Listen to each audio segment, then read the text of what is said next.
Hey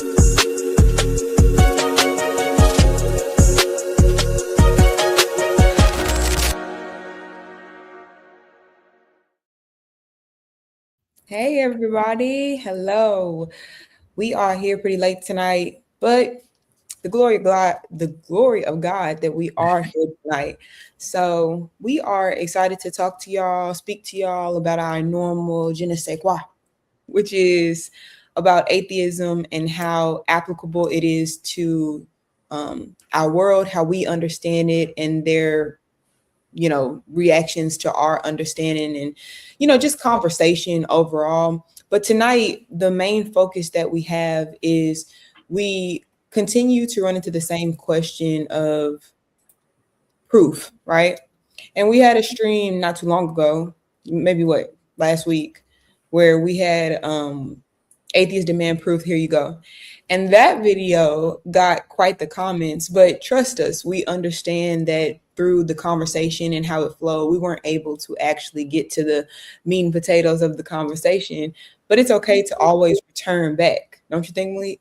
We're always back and being able to we here, we ain't going nowhere, right?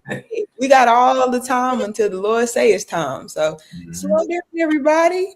Let's just let this simmer for a minute. So today we are going to continue with our proofs, with our evidence, what we understand to be true, and any opposition towards that is welcome to join. Always welcome to join. Yep. And also, the reason I think that this is an important conversation is because I notice that out there in this world, in this atheistic worldview, they are claiming something but want us to bring the proof. And we have no problem with bringing the proof. But the problem is atheists are making claims with no proof, only their feelings. This is what I have seen. We've talked to enough at this point to know that the atheistic worldview is not just stating your claim and then putting the facts out there. They always push the burden of proof on the Christian because they have no real proof. That's the truth. The truth is they'll state things in absolute, right? Yeah. You're saying, yeah. Yeah, exactly. They want to put everything in, well, could be, shoulda, woulda, and then they use these big words and then they're saying a whole bunch of nothing. It's word salad. That's what it is. Well, I disagree, but I don't think it's like coulda, woulda, shoulda. I think the discrepancy is that it's more like this did happen. It's like, well, prove it to me, show it to me, show me some doctrine or something to show me what it is you're saying. Like for instance, the scholar that you quoted that said Jesus absolutely did not resurrect. Okay, yeah, well, talking about Richard Dawkins. Richard Dawkins, show it to he's confused. But that's the reality. It's like we can't go through this world with this sense of drift, right? With us saying things, theists claiming things, and then, scholars claiming another, the opposition, atheist scholars claiming another, and not being able to have real productive conversations about what actual facts are. I think in this conversation, sometimes facts get a bit blurry. That's literally what I was just about to say. That's what I've come to find is that the atheistic worldview, facts are only if it agrees to their worldview. If it's a fact and it disagrees with their worldview, they throw it out and say, well, that's subjective. So a fact is only objective if it agrees with the atheistic worldview. But when it comes to their worldview and it goes against their worldview and it's a fact, they now call that fact subjective. This is why we've had conversations with atheists and then they said, facts are not truth. So if facts are not truth, then what are we talking about? Now we're going to go in limbo and go in circles, and then everybody's just going to be having this conversation that's very minimum to everyone's IQ.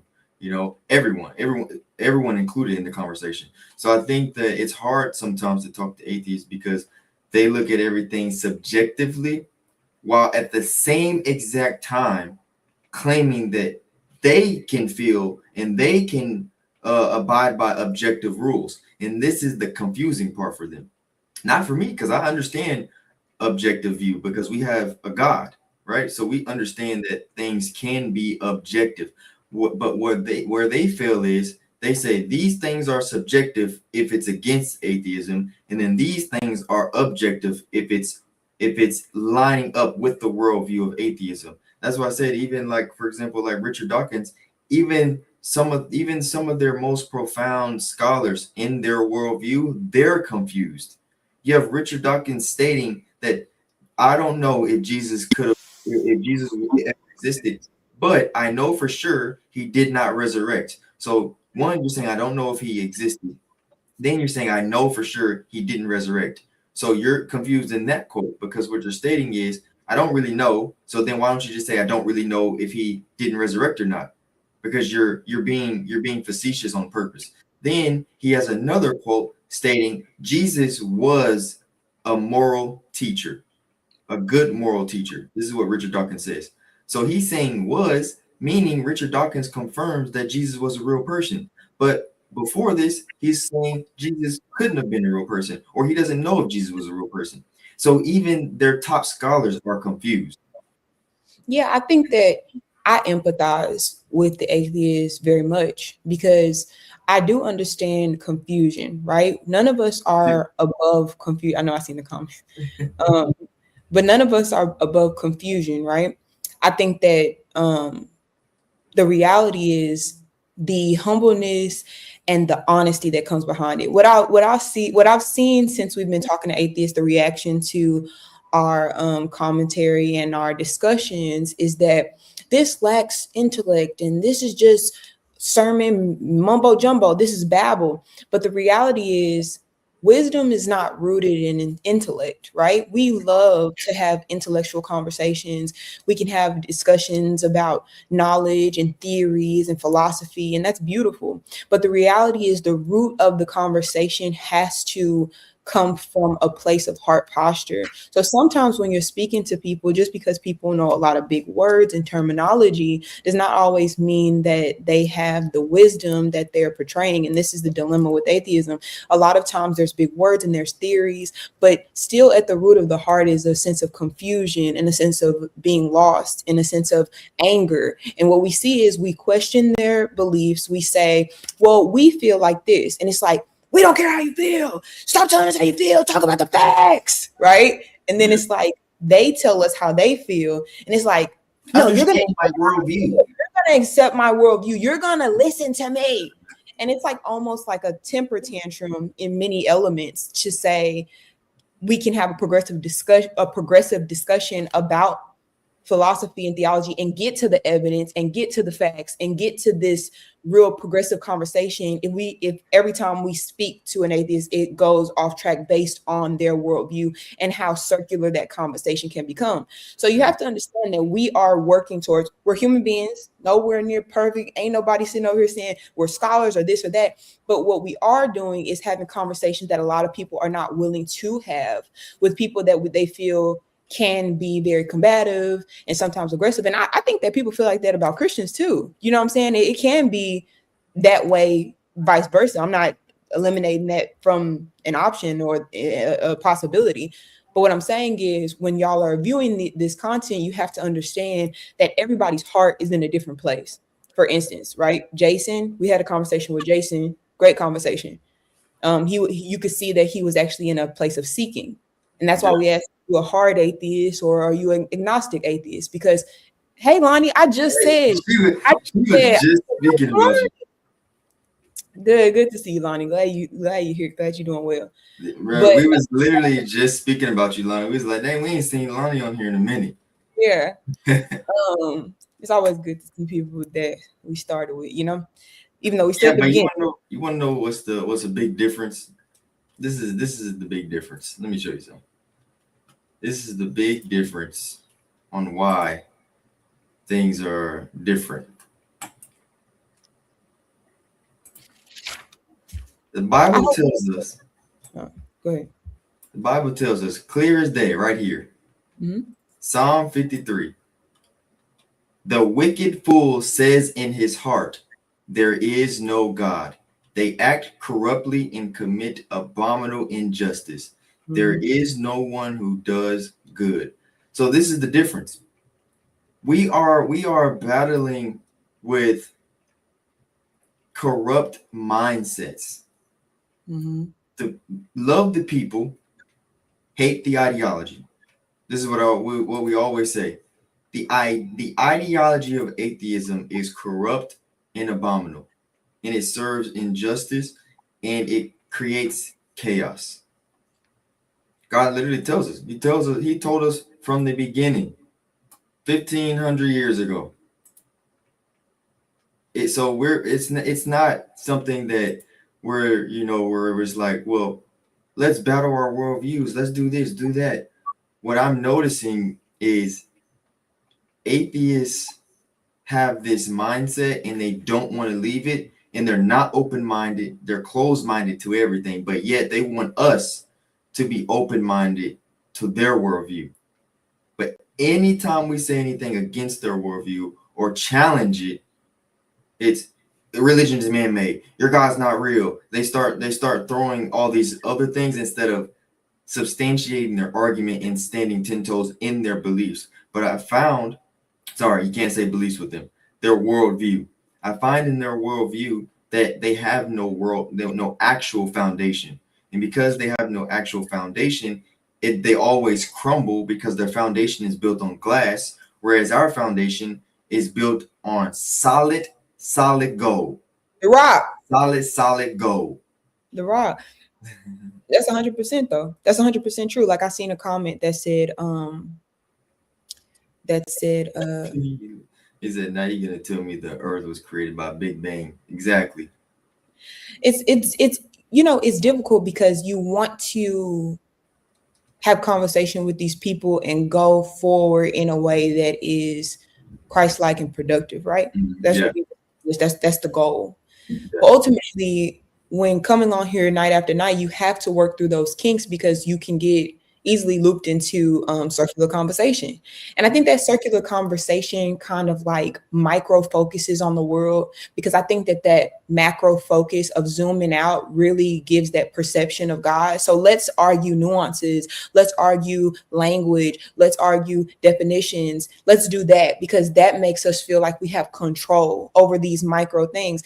And so like even I think it's Richard Dawkins when he talks about the illusion of design, assumptions that things get smaller. As things get smaller, they get simpler, and that is like one of the things that we think is a illusion in their mind, that if we focus on the smaller things will get simpler. But in reality, the more you zoom into a human being, to DNA, to atoms, to cells, things get a lot more complicated. And so as they zoom into these arguments about language or about how you feel about your life experience and stuff, you really start to relate on a human level, like on a level of you exist and I exist, you believe in something and so do I. And then it's like, well, now it's just like a constant objection. So, I mean, I'm not going on just to like, beat a dead horse, but I'm just saying that in this conversation, we really do have to start to get to that Bible, because the Bible is going to prescribe a lot of clarity where I think they lack that, because it's a lot of like church hurt, a lot of pain, a lot of what is hell? Hell is scary. Why are they doing? Why would God do this? Why would God do that? And we're merely man. We can't tell you from our feelings or from a definition or from a scientific theory why things are, but the Bible can give the best context and clarity that is possible for our lifetime at this point, right? Mm-hmm. Yeah, exactly. Yep. That's what we pinned at the top, guys. If you have any objections to your worldview of atheism, go ahead and click the link at the top. I pinned it to the vertical view because we're streaming two different ways. We're streaming vertically and horizontally. I pinned it to the very top of the chat on the vertical view and on the horizontal view. So depending on which one you're watching from, if you are an atheist or even agnostic, you can click the top of that link. Go ahead. I wanted to ask you a question. I have a perspective as well, but I wanted to ask you this. So the question is, should we seek purpose or are we born with it? Right? Mm-hmm. And the reason I have that question is because a lot of times the conversation specifically with atheists is about purpose. Yeah. It's about purpose, it's about value, it's about morality, it's about good and bad, right? And so my question to you is, what do you think? From your perspective, are we supposed to be seeking it out or are we born with it? No, I mean, that's clear as day. We're born with purpose. Mm-hmm. That's the reason we were placed on this earth in the first place. This is what God says, but when you were in your mother's womb, I knew you. Mhm. We're already being brought in the spirit of purpose. Right. Our purpose is when we're in the womb, we're already growing in our purpose, right? So it's literally impossible.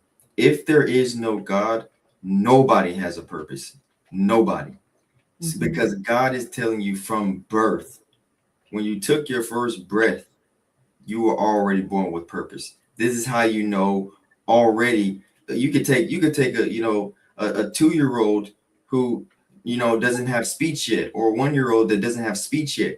But if they were to do something wrong, right, they would automatically know this is wrong, even if they couldn't actually say it with their mouths, because God has already tattooed us from birth. He tattooed us from birth our purpose, right from wrong. So we already know these things. So it's literally impossible to seek purpose. It's already given to us. Now, here's the hard part that humans don't understand. Even for myself, our purpose we're born with. The hard part is God is not going to just hand it to you. You have to go work to actually, you know, Cultivate. to cultivate and walk in the will of God, of the purpose He birthed you for.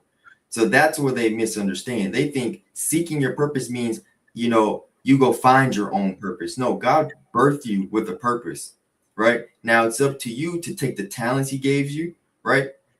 We see it all throughout the Bible. The people with the 10 talents, the people with the 2 talents, the people with the 1 talent. It's up to us to take the talents He gave us and go walk in the will of the Father, so that way we can live in our purpose. But what atheists, this is why a lot of times they're unhappy, is because they think they have to go create a purpose. But you're not a creator. You're definitely not the ultimate creator. So Mhm. your purpose was already placed in you when you were birthed. It's just up to you to go cultivate your purpose so you can walk in the will of the Father, not your will. Mhm. You know what I mean? 100% I agree. And I think that me and Malik have come to an understanding of the atheist dilemma. And put very simply, the atheist dilemma is that atheists are not happy. And why do we know this? Because the Bible says that if you don't believe in a God, if you don't proclaim a God, if you don't follow in the ways of God, then you find no peace. Mm-hmm. And by, we can allude to the fact that that correlates to a person's level of happiness. And so when we find these combative conversations, not all, it doesn't mean that they're not kind. It doesn't mean that we haven't had great, respectful conversations. It's not that at all. It's Yeah. just more along the lines of a sense of despair in their spirit when you're searching and you're longing. So I was watching Wes Huff. I really have grown fond of him. And with him, he says we humans should know and glorify God as purpose, living a faithful life to God, loving Him with our entire being. And the reason that stuck out to me that he said that is because me and Malik always talk about loving God with all of your, like from the Bible, it says your mind, your soul, and your spirit. And so what I'm even discovering for myself is that this necessity to do, right, to be good and to be, and that's the focus sometimes of these conversations, to be good and to have this intrinsic value that is proclaimed from self, right? Mm-hmm. That doesn't work. It just doesn't. It does not work because when we focus on self, and that's one of the things in this world, there's never been a time that I've ever met a human being that says, I love a selfish person, or I Yeah. like a selfish act, or watching and viewing selfishness is something that appeals to me. And of course, this can spiral into a conversation about morality, but overall, the more we sacrifice self, the more we focus on God and less on self, you can see yourself transform. That is the process of being made holy, a process of repentance, killing your old self and being born again. And sometimes these words are very triggering to people because they don't like the biblical terminology, but in reality, biblical terminology relates to science all the time. How can we be born again? Well, you are giving a lot of yourself. And ultimately, holiness is a complete dependability and trust and faith within God. And that's like at 100%, right? Which we haven't experienced in this lifetime, but hopefully we all experience it in the next. And so I think that that's our purpose. And I was telling my sister this the other night, just to sum it up. When you're focusing on God, everything else you don't got to worry about. So when God says in that book, don't worry, don't worry, don't worry, don't be afraid, don't be afraid, don't be afraid. And we think that that's just ludicrous. We live in a real fallen world where it's just difficult to even keep your head on straight sometimes. But what is the solution to not having to worry and not being afraid, right? These anxious and depressed and all of these things. What is the solution? What is he actually asking us to do when he says faith without work? What is the work? It's focusing on him. That's why he says to follow me. Follow him. And you can't follow somebody if you ain't focusing on them. Follow him, watch him, mimic him, love him, and watch your entire life transform based on the fact that you've dedicated it to him. Yeah, but you remember who you got to remember who we are talking to. Everything you just said is true for someone who believes. Right, I understand. We're talking to people who say, yeah, you preachers to the choir, I don't care about none of that. That's the truth, right? So long with sermon babble. Everything you're saying, I would agree with. Right, but the people who are actual atheists, they're saying that just sounds like a whole bunch of religious mumbo jumbo to me, right? Because what they want in order for them to believe is for Jesus to come down here right here and look them in the face and say, I am God. That's what they want. But they don't understand, if Jesus is coming back and he's in your face, that's a problem. Because Jesus said he's not coming back until the day of the Lord is here. And the day of the Lord, it might be too late for you. So I think, yeah, that's what I was literally just about to go into. They're willing to risk him not being real in their head, all based off of church hurt. Because I've never, ever name me anyone, and if they said this, I bet you if you gave them a polygram test, they'll be lying. I've never in my life met someone who says I was born an atheist. That is an absolute lie. Anyone who tells you that is a liar. You're not born an atheist. I don't care what anyone says, you're lying. Something happened, an event happened, someone in your life upset you, or God himself may upset you because you asked him for something and you thought you deserved it. So you're either upset with God, upset with a family member or a friend, or upset with the church. So then you blame God for it. Then you start questioning, and then you start going into thinking, but you're not born an atheist. No matter what anyone says, no one is born an atheist. You're born trying to figure out where is your creator. You're born with this. You're not born with going against the creator. And we know this because no one is born an atheist. No one. No one. There's a reason why little children, he said atheism is the default position. What are you talking about? You are taught religion. You do realize, okay, I love this conversation right here. You do know that Christianity is not a religion, right? It's not a religion. Why is it not a religion? Because in fact, Christianity is the only one that's not merely based off of a belief system. For example, Islam is based off of the belief that Muhammad was the real prophet and Allah is their God. Christianity is not based off of this way. Christianity is based off of the fact it is a claim statement. What do I mean by claim statement? The claim statement is Jesus did rise from the dead. They didn't say, oh, I believe in Jesus, so I think he's God. No, this is not how it happened. How it happened was they claimed to have seen Jesus alive again after he had died. This is a claim statement, not a belief statement. So it's not a religion. It is literal. It is a literal fact that this is a claim statement. Therefore, they actually said they seen something, not that they just believe something. It's the only one. All of the rest of them, go look into it. All of the rest of them is based off a belief system.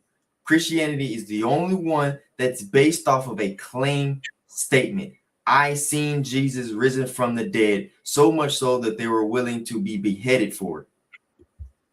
And I think for clarity, what we're trying to help you understand is overall, we are all created in the image of God, whether you want or you're willing to believe it or not.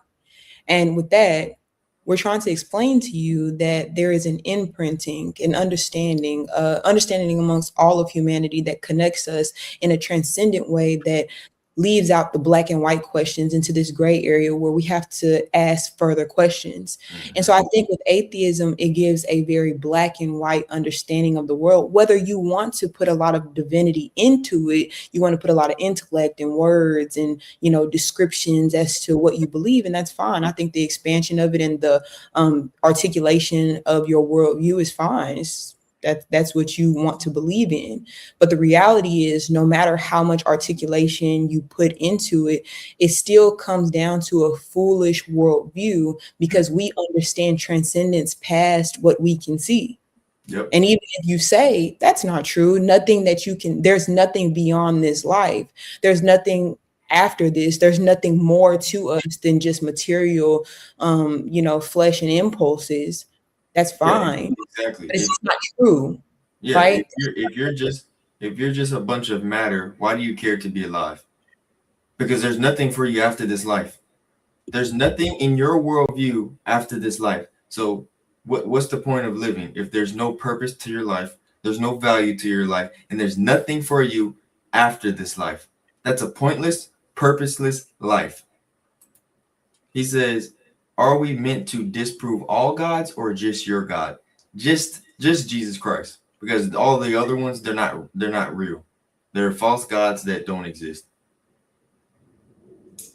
So I don't care about any other fake gods.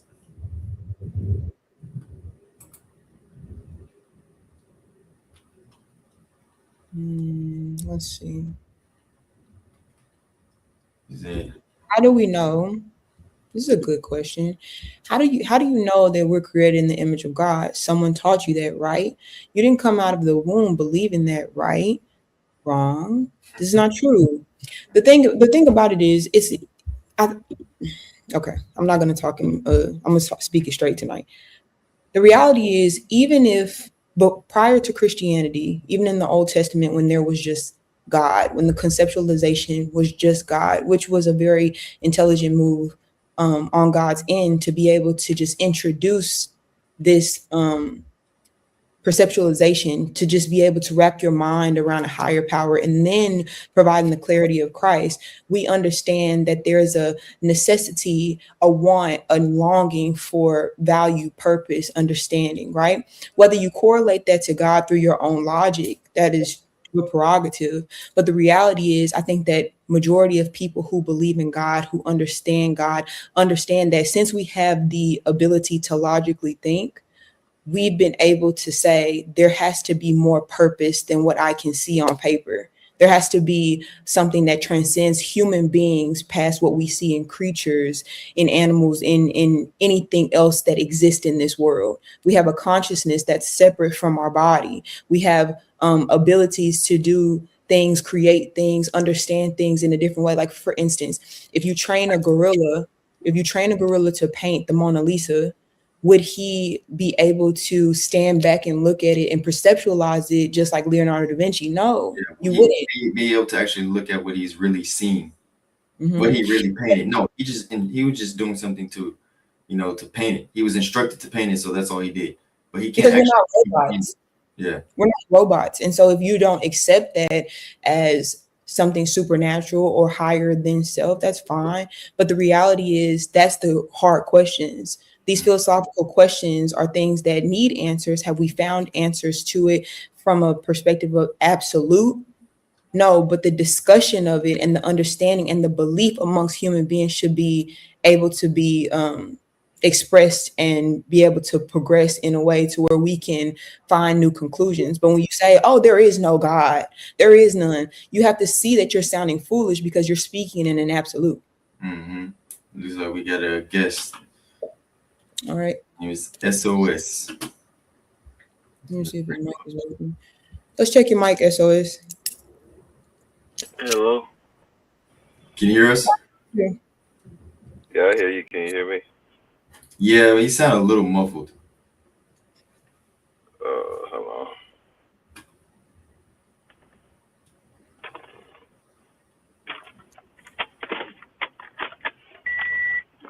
Is it still muffled? Let's try to work with it. Are you atheist, agnostic, hard atheist? How do you identify?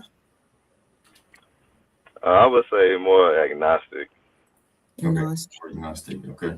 but I identify with like atheistic mindset and perspectives. Okay. So basically, you like the idea of kind of what atheism intellectually, puts forth, but you're not necessarily saying there is not a God. You're more necessarily stating that there's a possibility there could be one, but you just don't know who or where if he exists. I'm definitely more I'm definitely atheistic when it comes to Bible God.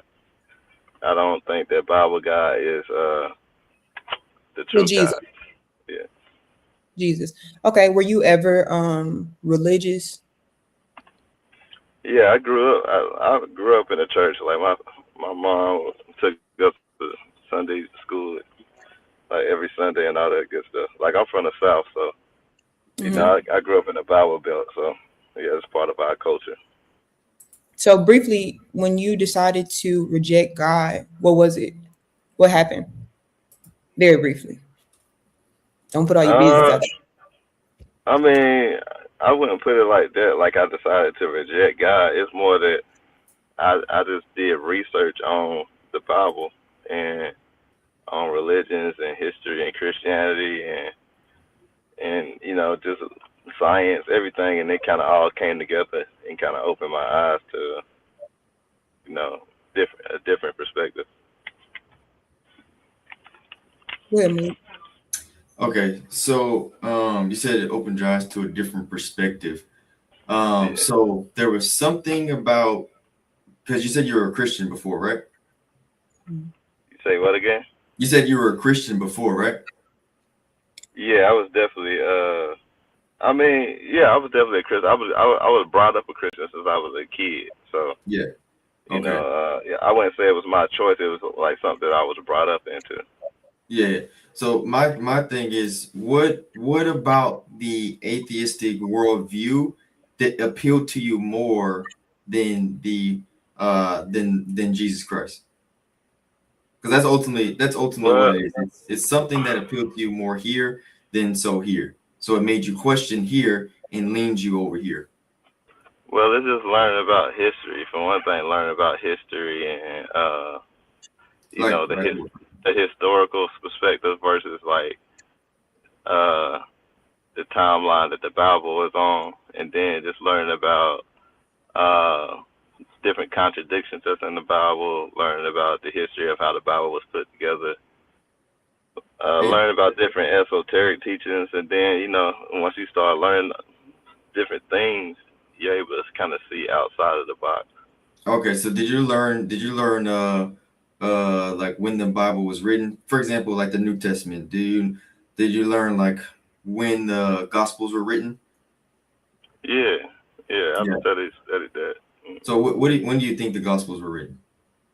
When the Gospels came together over a course of you know years after Jesus was crucified or whatnot. So Yeah, by like how many years do you think? I mean, when you say the gospel, are you saying the whole Bible Gospels or the four No, Gospels? Gospels, yeah, the actual Gospels. So the New Testament would be, even Paul's Like writings, John, or Mark, Acts. Matthew, Luke. Yeah, Matthew, Mark, Luke, and John. Those, if I'm not mistaken, don't get me wrong, I'm not a scholar, but Yeah, us either. I believe, I believe. I mean, it would have been over the course of maybe. the first gospel that was written was I think it was Matthew. It was either Matthew or Mark. I believe it was Mark. But Yes, you're correct. It was Matthew first. I mean, sorry, it was Mark first, then Matthew, Mark. then Right. Luke, then John.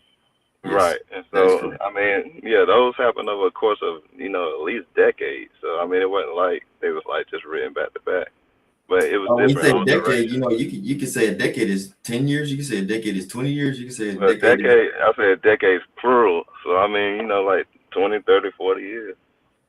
Oh, okay. So that's why I was kind of asking. So if it's 20 years, I mean, if it's 20 years and they're claiming that Jesus rose from the dead, would you be able to remember something that significant 20 years later? If you were to see a man risen from the dead, would you be able to remember that 20 years later? Well, so we're talking about it was decades from after Mark was written, but Mark was written decades after the crucifixion already. So I Yeah, think that's what I'm it was asking you. supposed to. This might have been like 70 AD when Mark was written. So I mean, you looking at 40 years after the crucifixion already. So it's already a oral stories that's being passed around. You know what I mean? So it's already a telephone game by the time that the first book was written. Yeah, Mark being written after the 70s is actually not true. But Okay, when was he written? When was it written? yeah, I'm about to get into that, but I want to say this. Even let's say, for example, even if Mark was written in 70 plus AD, right? Yeah. This still wouldn't matter if the event were true or not. For example, I promise you, until the day every single person who witnessed this event passes away, they will remember for the rest of their life. 9/11. 9/11 was such a traumatic event that if you ask anyone who was there in New York at the time 9/11 happened, they probably still remember it to the T from the day it happened because they were there, and it was such a traumatic event that they will not forget it. It's what's called a trauma memory. A trauma memory is something that's so sporadic to you that even if you were an 80-year-old person, you would still remember this event because it impacted you so much. So something like 9/11, people who go through like the world wars, there's interviews of men who were like World War II, and they would interview them. They'll be 90, 92 years old, and they can still recall the tragic events of their brother, their soldier dying right next to them. They could still remember these things because it was so significant and impactful to their life. So even if it was 70 years later, someone rising from the dead is unforgettable. You would not be able to forget that, just like you wouldn't be able to forget 9/11 or World War II. Now, I like that point, but I mean, I think that's a great point on my end too, because um, 9/11 is a great example. So you can act, let's say, 100 years from now, the narrative of 9/11 is going to be that the United States went into Iraq because they had weapons of mass destruction after we got bombed 9/11. Even though it wasn't Iraq that bombed us, it was a whole other country, or Saddam Hussein or whatever, Afghanistan. So uh, it's so many lies and misinformation that's tied to 9/11 that even though people actually went there and they'll remember that years later, the story that they tell about it may not be accurate on what actually happened. So that's a great example. So just because people remember a crucifixion of a man or of a prophet doesn't mean that all the stories and details that the narrative that's been told about that is actually true. And then Wow. even more so with 9/11, the government and the powers that be, the media, the press, they're able to shape a narrative. It's the people that's in power. It's the same thing with Jesus. The Romans, they took over that story and they were able to shape a narrative around this prophet to their benefit. That's So not it's the true. same. 'Cause why would they want to shake up and take over a story that they didn't believe in the first place? Because they actually they were over the Jews. They ruled Right. over the Jews. They did not Exactly. believe in their That's God. the point. They was the empire that had the power to. Yeah, but they didn't believe in their system. They believed in the Greek mythology. They believed in Zeus. They believed in Poseidon. They believed in the Greek mythology. So it's no Exactly, reason for them and that's my to argument is that adapt. what Christians worship today is a deity that the Roman Church made up. You know what So I'm do you saying? believe They was a real person? I think Jesus was based off a real person. I mean I don't even think his name would have been really Jesus. Like Jesus is Well, a yeah, that's just a yeah transliteration of what English into English. He had an actual Aramaic name because Jesus spoke Aramaic, so he wouldn't have right. spoke English. So the real prophet that Jesus is based off of, people don't have any idea, or most people don't really have any idea what he's like. Like if they seen him today, they probably wouldn't like him because like he was a Jew, so he would be doing Jewish traditions. You know what I'm saying? Like like you know what I'm saying? Like He, even Jesus like was all a, these Jesus was an ethnic Jew, so of course, yeah, he abided by Jewish traditions, yeah but he was a Jewish prophet that you know what I'm saying. He was fighting for the Jews. You know no, what I'm no, saying? no. So this is false because Jesus, you read the Gospels, correct? Yeah, I've read. I mean, yeah. So You the mean reason I'm saying that the is gospel because specifically? Yeah. yeah, the reason I'm saying that is because Jesus was an ethnic Jew who was going against what the Jews believed in. This is why they wanted him crucified. So he wasn't there, being friendly and being lottie-dottie with the Jews. He was there to dismantle their hardened hearts. So Jesus was there telling them that I am the Son of God, and they called him blasphemous. He came there saying, I am the Son of Man. They called him blasphemous. He came there saying, I can forgive sins, and his own people stated that he was blasphemous, and they tried to throw him off a cliff and tried to stone him. Every single time Jesus claimed to be God, they started stating that he was blasphemous and they wanted him dead. But by law, they couldn't do it, so they persuaded the Romans to do it. So he wasn't there being friendly with the Jews. This is how you know it's even more authentic, is because he came there going against what the Jews thought was going against their traditions. But he was there fulfilling the prophecies that was all the way dated back to the Old Testament. So Jesus wasn't there, just being lolly-dotty friendly with the Jews. They didn't like him. Yeah, exactly. And so when the Romans started pushing the narrative, they set up Jesus as being in opposition to the Jews, and then No, that's not true. Jesus became an opposition before the Romans even got involved. but what the only time you read the Bible was in retrospective. You didn't know this information before it was written in retrospective. So we're reading this information 2,000 years later. So to say that something happened before you read it is is impossible because you're Okay, so like basing the the timeline off of reason we what you can, read. so I'm gonna tell them this point real quick. The reason why we can put this in retrospect and say that this is the events that happened, because the Bible is just what we have today. The Yeah, it's written Torah, down the by humans. Torah, the Torah. What is it? I said it's written down by people, by Yeah, many. but the Torah, the Old Testament was already there before Jesus even arrived in the flesh. In the flesh, the Torah in the Old Testament was already there. So Yeah, it right. wasn't like they just, all of a sudden Jesus showed up and then they just started writing. People have been documenting stuff 500, 600, 700, 1,000, 1,500 years before Jesus even popped up on the scene.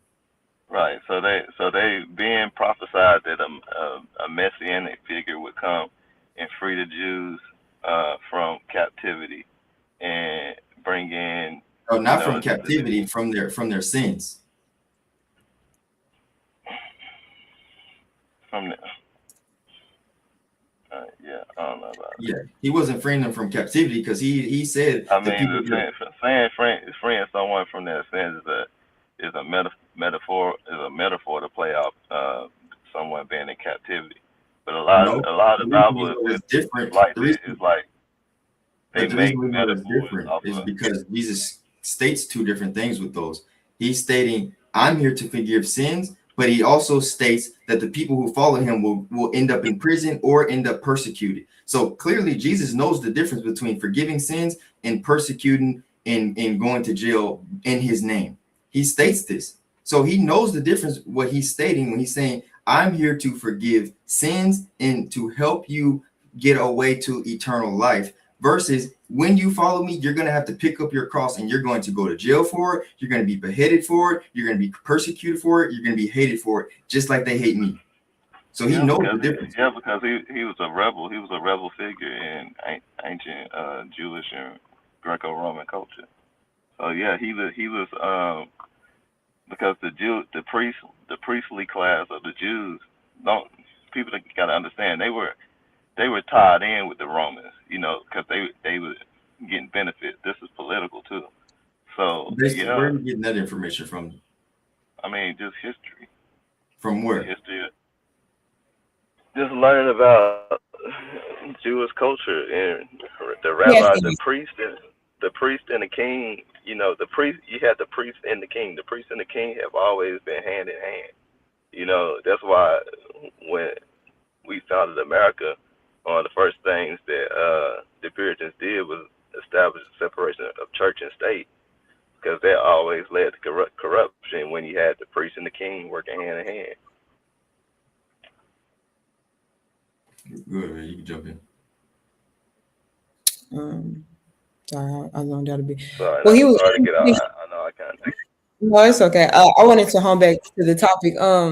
You said we're just like conceiving this afterthought, right? Like we're reading this as an already established doctrine, right? And so my question for you is like for your perspective, because you're reading it just like we are, and you're making your analysis based on a doctrine that's already established as well. So when you have these notions of like Jesus and him being in the way that, because you're saying that their view of him and the way that they operated with him and their perspective is only kind of like what you're saying is like kind of falsified in this book, in the Bible, right? Is that what you're saying? Like the perception that we have of Jesus is falsified in the Bible? Do you leave? I Yeah, think it just he dropped out. We can get to we have another guest, D Perks. maybe he'll pop back up. But I guess he'll have to wait because he's been waiting for a while too. Let's check your mic, D Perkins. How are you? I'm okay. Can you hear me? Yeah, Can yeah. you- I don't know if you're on my TV or on my phone. Either way. We'll come back to you, SOS. So D Perkins, are you atheist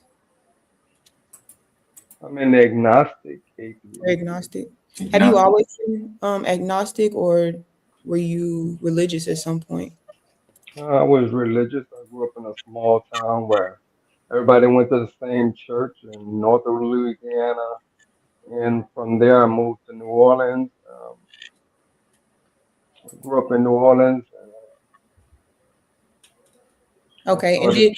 is there something Oh, go ahead. specific that made you reject God? Where you found disbelief? But when you say God, what does that mean? Well, let's use it in a general sense of what the entire population would identify as God, a higher being. So when But you reject, they have different go ahead. religions that worship different gods. Even in Christianity, the different denominations. You can have two Christians come on here right now and disagree with almost everything you're saying. That's Okay, why there's so many denominations of Christianity. okay. So When you, what we're stating is, why do you reject the one true God, which is the Father, Son, and Holy Spirit, Jesus Christ? Why do you reject it? Well, first of all, that sentence doesn't make sense to me because you name three and you call it one.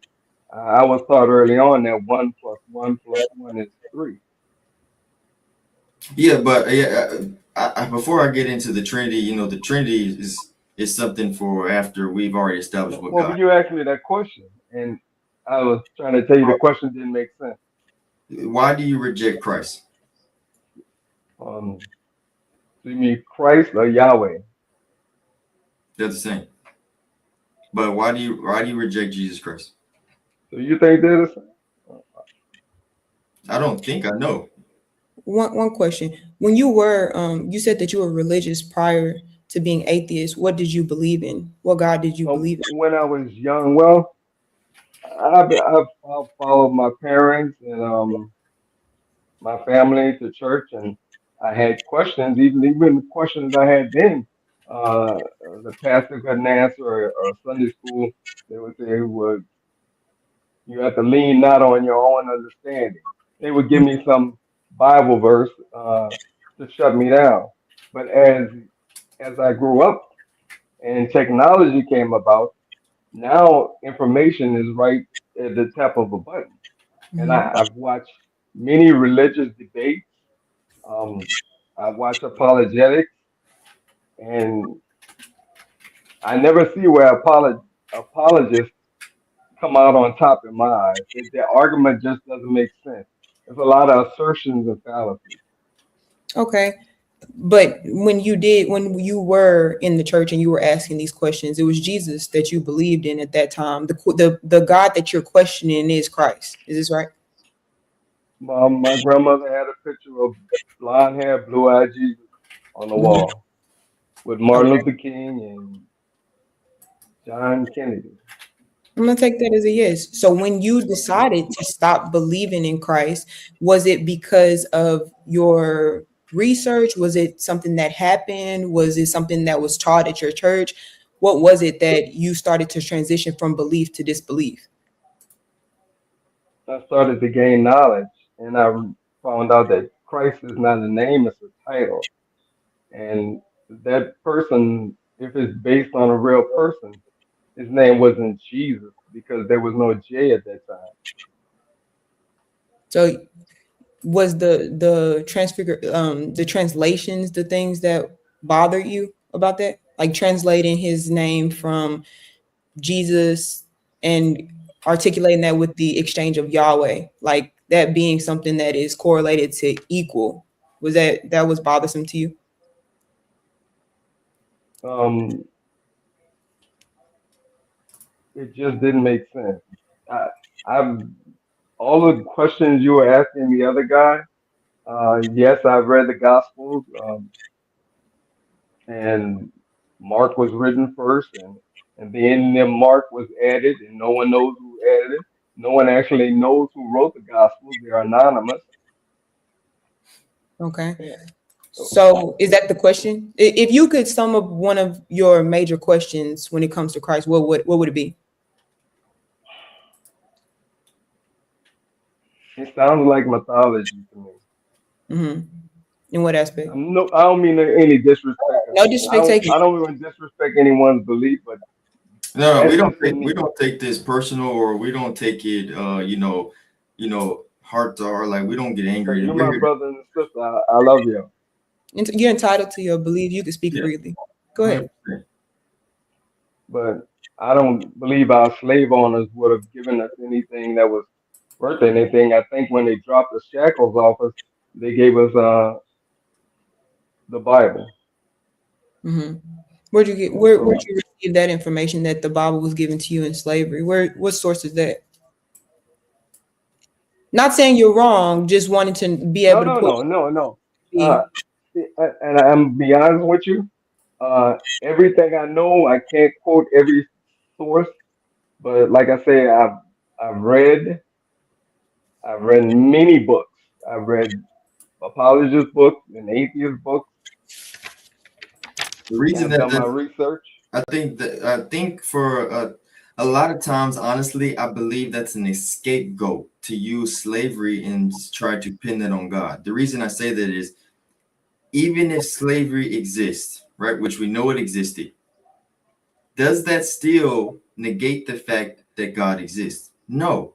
And you can't pinpoint God and say, well, because God, let slavery happen, this is his fault. Why don't you pinpoint the men or the man or the women that did the slavery and say they were evil. Instead, what happens is people turn and say, you know what? Black people were enslaved, therefore it's God's fault. Instead of saying, no, this is evil people who did an evil deed. Can I answer that before you keep going? Yeah. Can you hear me? Yeah. Go ahead. Yeah. Basically, what I'm asking is, Uh, why are you blaming God instead of blaming the man who did an evil deed? because God gave the Jews the rules for slavery, and they can enslave the people around them. He just didn't want them to enslave Jews. No, that's not. You can take the slaves from the nations around you, and you can bequeath them to your sons because the daughters didn't matter. No, that's not true. What you're quoting is actually when Israel would go to war with other people. That's what you're quoting. But in Not just war. that I'm saying what you're quoting right now is in the Bible when it's speaking about when they would go to war with other people and they say, hey, you can take this woman, who was a part of the other group that was a part of this war, and you can take them captive. That's you're You can speaking take them about and do what with them? But Can you tell me exactly what they would do with the women? what would they do with the women? That I could tell you, they would take them home. They would cut their hair, trim their nails, and they would give them 30 days to mourn the family that this guy just slaughtered, and then he could have her. Yeah, but what must he do? What do you mean? What must he do? It's what you're quoting. It says what that man must do. He must what with her? Mary. He must marry her. Exactly. So he can't just have his way with her. God gives him an instruction. But she doesn't get a choice. Marry her. What if she doesn't want to be married? Is that moral to say, hey, you must marry her before you can lay with her? If somebody killed my whole family, why would I want to marry that person? No, you're talking about the war. The war has nothing to do with the marriage. Yes, you take those. First of all, you had to check the young ladies to see if they were virgins, because and in one war, I think there was with But Saul. you're going. You're going into the semantics. You're missing the whole point of the whole story. What I'm telling you about Yahweh. No, what I'm stating is, and also in that period. Is anything I'm saying wrong? Yeah, what you're saying is wrong because you're looking at it from the wrong lens, because you're not actually understanding the whole story. You're taking pieces of it because you're going based off of the biased perspectives that the atheist. I'm going off the Bible. No, you're not, because you didn't even know that he says you have to marry them. You left that part out. Either you knew it or you left that part out on purpose. I do not have it in front of me right now, and I can't quote scripture to you because I don't read it every day. So I apologize for not remembering that part. But even I don't think that part really makes a big difference. It makes a huge difference. It makes a huge difference. Because you're stating, the reason it makes a difference is because you made a claim that he can have his way with her and do whatever he wants. No, God says you must marry that woman. Even in the 21st century, men don't marry the women, and they do whatever they want with her and leave her. God, even 2,000 years ago, says you must marry her. And she becomes his property. Am I wrong? She becomes his wife. And then she becomes a part of that family. She becomes a part of that tribe. That's the reason why he said you must marry her, because y'all did go to war with her tribe, right? You can't just take her, right, and treat her as property. If you are fond of her, you must marry her. That way she becomes a part of your tribe. One question. That's the purpose of it, because she's now acknowledged as a Jew. She's now acknowledged. Okay. Can I ask one question on that? One question on that subject. Good. Where is her choice? What if she doesn't want to marry the person who just killed her family? Well, then if she doesn't want to marry the person that just killed her family, then she's on her own. Exactly. She's collateral damage, sadly. This is a product of war. All it is she just has to go her own way. But most of the time, the women back then, they don't. I never saw that she had that option. Yeah, she does. I said the man, if the man doesn't I don't want to misquote it. I don't want to know where that Bible is. Let's take for instance, he doesn't marry her, and she doesn't have the option. Like he doesn't marry her as God instructed, and then he does have his way and send her out. Right? He's wrong. At that Exactly. point, Yes, he's wrong. I say wrong. Yeah, He's Yeah. disobeying the word of God. Yeah, But because God is God, I would say even forcing her to marry him is wrong. well. Then what's her other option? Well, that's her choice. It's her life. We all get Right. one life to that- live, Present the and we all choices. get to Present make the that choice. choices.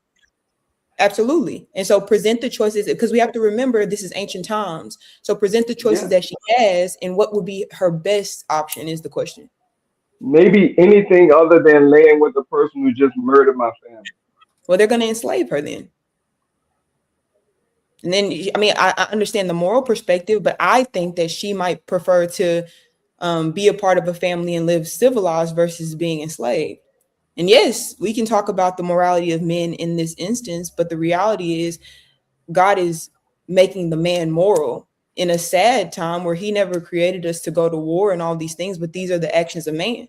and that's another thing I was about to say is slaves back then is not what you're thinking about when we're talking about American slavery with chains and shackles. Back then, you could be a slave and you could be a successful lawyer. They had lawyers could be slaves, and So because slaves back you then can was beat a somebody. slave as Slaves back long then as he was doesn't somebody who die owed within debt. 3 days, 2 to 3 days. Slaves back then, if That's you not a owed lawyer. a debt, you had to pay your debt back. So you could become a slave because you owe debt. Could you beat that slave? Could you beat that slave? Yes. I mean, they did it. It doesn't say God doesn't say you can. He said they Yes, do. he does. As long as they don't die within 2 to 3 days from their wound. No, no, no. You're not quoting God. You're quoting Moses. You're not quoting God. I'm quoting the Bible though. No, you're quoting Moses, not God. So we different. For Okay. example, for the reason I'm saying that is, for example, when Jesus came and the Pharisees tried to come to him and they said, well, Moses told us that we can divorce a woman if we just don't like them, just give them divorce decree No, for and the hardness of their heart. I know. move them on about their merry way. And Jesus said, no, this is Moses was we only allowed this to happen because Moses knew you guys had hardened hearts. But this is Yes. not the way I intended it to be. The way I intended it to be was husband and wife, they go into death do them part. So Moses would subscribe things, but that didn't mean it came from God. That came from Moses, which is why Jesus came to correct things. So what you're quoting is Moses, not God's law. Jesus said he did not come to to abolish the law, not one dot, not one tittle, or however they go. He didn't come to change the law. He came to do what? Fulfill it. I don't To remember the rest. to fulfill it. He So came to fulfill it. fulfill it, Okay. meaning to show them what it means to actually Apply the law. apply the law, because they were abusing and misusing the law. They weren't applying the law Well, that's correctly. your interpretation of what he said. He didn't actually say that. Yeah, he said I came to fulfill the law. Yes. And then Then you interpret all the rest of it from that, no, I don't interpret it. I'm seeing what he did in his life.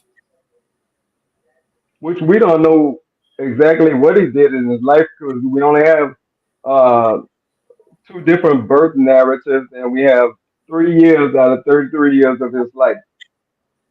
Okay, let's get to the real point. The real point is you don't believe Jesus existed, correct? I don't know whether a man. I don't believe a man named Jesus existed. Whether the book was based off a real man or a couple of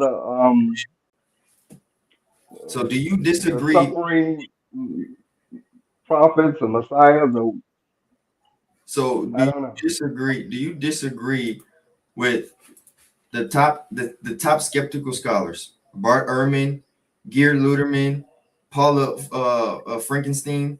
Do you disagree with these top scholars who state that Jesus is in fact a real person in any scholar who disagrees with this, they're not a scholar of true iniquity. I can give you Richard Carrier, Daniel Dennett, um, Seth Andrews. I mean, we can name scholars who go against. This is my thing. You got people on the east side saying they know this. Yeah, but do you see the difference? On the Christian side, all of them say he existed, but on your side, you have some that say yes and some that say no. So either way it go, I either only know Bart Ehrman. I don't know who the rest of those people were you said. Gary Luderman, he's the second, but right under Bart Ehrman, he is the second world's most known skeptical scholar.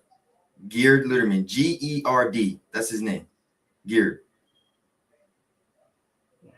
He's a very renounced skeptical scholar. Look him up, and he in fact states that Whether there was a Yeshua, Christos, or whatever it would be, because Christ is a title, not a name.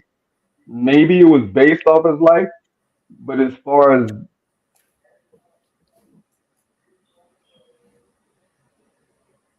it you ultimately my comes TV, it ultimately comes down to, did Jesus rise from the dead or not? This would ultimately prove if he's really God or if he's really not God. And I have there. Find me one scholar who has disproved the resurrection. Find me one. the resurrection. Yes.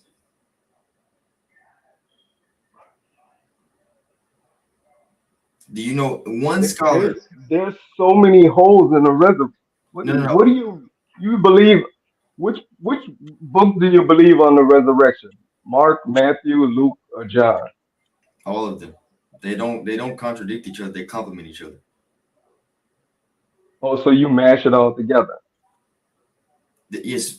So this is how Matthew, Mark, Luke, and John work, right? If me and you were in a car together, right? Let's say me and you were in a car together, and we're driving down the road, and I see a car pass us, and I say, "Man, that car drove past us so fast," and I seen them get pulled over by a cop. And then you make a statement and say, "I seen this car drive past us so fast, the car was red, and I saw the tires skirting, and the police chased them for about 10 minutes, and then they got pulled over." Are we contradicting each other? Not at all. Exactly. That's exactly what's happening in Matthew, Mark, Luke, and John. What you're seeing is real people giving their actual perspectives because they're not in the shoes of each other. Not really, because Matthew and Luke copied off about 95% of Mark is in those two gospels. How do you know? If you read them side by side, because I've read this. I'm saying you're saying from your, because you said that's your interpretation, right? That's what you said. And so when you're talking about That your that Matthew and Luke copied Mark. You don't you believe say that? you and Luke copied Mark. That's what you're saying, right? From your reading, you I read said it, believe. I'm not trying to misquote you. I'm trying to understand. That's what Mark you was first, was it? Was Mark first? Mark was first. Okay, then Matthew and Luke, Matthew and Luke recalled their accounts, just as Mark does. and okay. I just gave you, let's put it If you're saying they didn't copy off of Mark, now you're saying with all the scholars I've heard, you're going against that. But maybe you're right and they're wrong. so this is why I'm saying that that theory is just like a skeptical theory, right? Because I just gave you an example of me. If me and you were in the car together and I gave my story and you gave your story, I and we understand that. both and we both go, But to, even Bart Ehrman would say they copied off of Mark. if we go into an interrogation room, right? And they get my statement and your statement, right? They get your statement and my statement. Our statements are very similar, but would you say we copied off each other just because our statements are similar? It depends on certain factors. So you have to be a skeptic. You can't say for sure. You see what I'm saying? If you can't say it for sure, you're making a claim that this is what happened. And I'm stating there's a possibility just like you're saying there's a possibility they could have, I'm saying it's a possibility they could not have. Just because their statements are similar does not make it a fact that they copied off each other, because they're reciting the same event, just like me and you are reciting the same event of us seeing the car get pulled over by the police. Can I ask you this? Go ahead. If we do that, then you have our original statement. Do we have any original gospel? Do we have any original gospels? Yes, an original. Well, we wouldn't have to have an original gospel. All we Well, I need was just is asking. all we would need is the gospel. But we do. Okay, in Mark, You know what we in do Mark have? was the ending of Mark added. You know what we do have? We have what's called the Resurrection Creed. Go look it up. It's called the Resurrection Creed. The Resurrection Creed is what Paul states in 1 Corinthians 15. He's stating that there was something given to him as of first importance, and the scholars date this between Paul never met Jesus. Paul did meet Jesus, but And Christianity is based more off of Paul than it is Jesus. they're stating is Paul is stating in 1 Corinthians that there was something given to him that was passed down to him that he's giving to us, that Christ Jesus died for our sins. And that Resurrection Creed, do you know when that Resurrection Creed is dated? That the scholars found out when that was dated? Was Paul there at the resurrection? Do you know? I'm talking about the Resurrection Creed. Do you know when they said that Resurrection Creed is dated for? The scholars. I don't think it's called a resurrection creed. I think it's called something creed. I can't remember. There's multiple names for it, but the Resurrection Creed is what Gary Habermas, the scholar, he calls it the Resurrection Creed. But do you know when they dated it? No. They dated this Resurrection Creed around 35 AD, which means it'll place you only 2 years after the death of Christ on that crucifixion. Who dated it? The scholars. And what did they use to date? The Scholars don't date. So if scholars don't date, then where do we get the dates from? Carbon dating. This is like and who has to do those process. things? Who has to do those things? I don't think scholars do it themselves. Yes, it's a scholar who is. So if you have someone who's carbon dating, they're a scholar in the carbon dating field. They have a PhD. If they have a PhD, they're a scholar. Can we talk about the gospel? And then they passed it down. Well, I'm stating this because they're dating this creed at 35 AD, which places you only 2 years after the death and resurrection of Christ. So okay, this but you places told me you how right you saw the. here. I'm waiting to finish. Go ahead. This places you right there. Not 70 years later. Because Paul said something. When did Paul meet Jesus? Paul On the met, road to Damascus. yeah, which is around 34 to 35 AD. Okay. Do you have another source that says he did it? I doubt the whole thing, but I was asking you questions about the gospel, starting with Mark. Was the ending to Mark added? Have the end dates what? The ending to Mark. Mark didn't have the same ending as the rest of them. No one came to the tomb in Mark, I don't think. Marcus is his own person, so he's gonna write differently. But someone added an extra ending to Mark. Who? I don't know who. So then why are you making the claim if you don't know?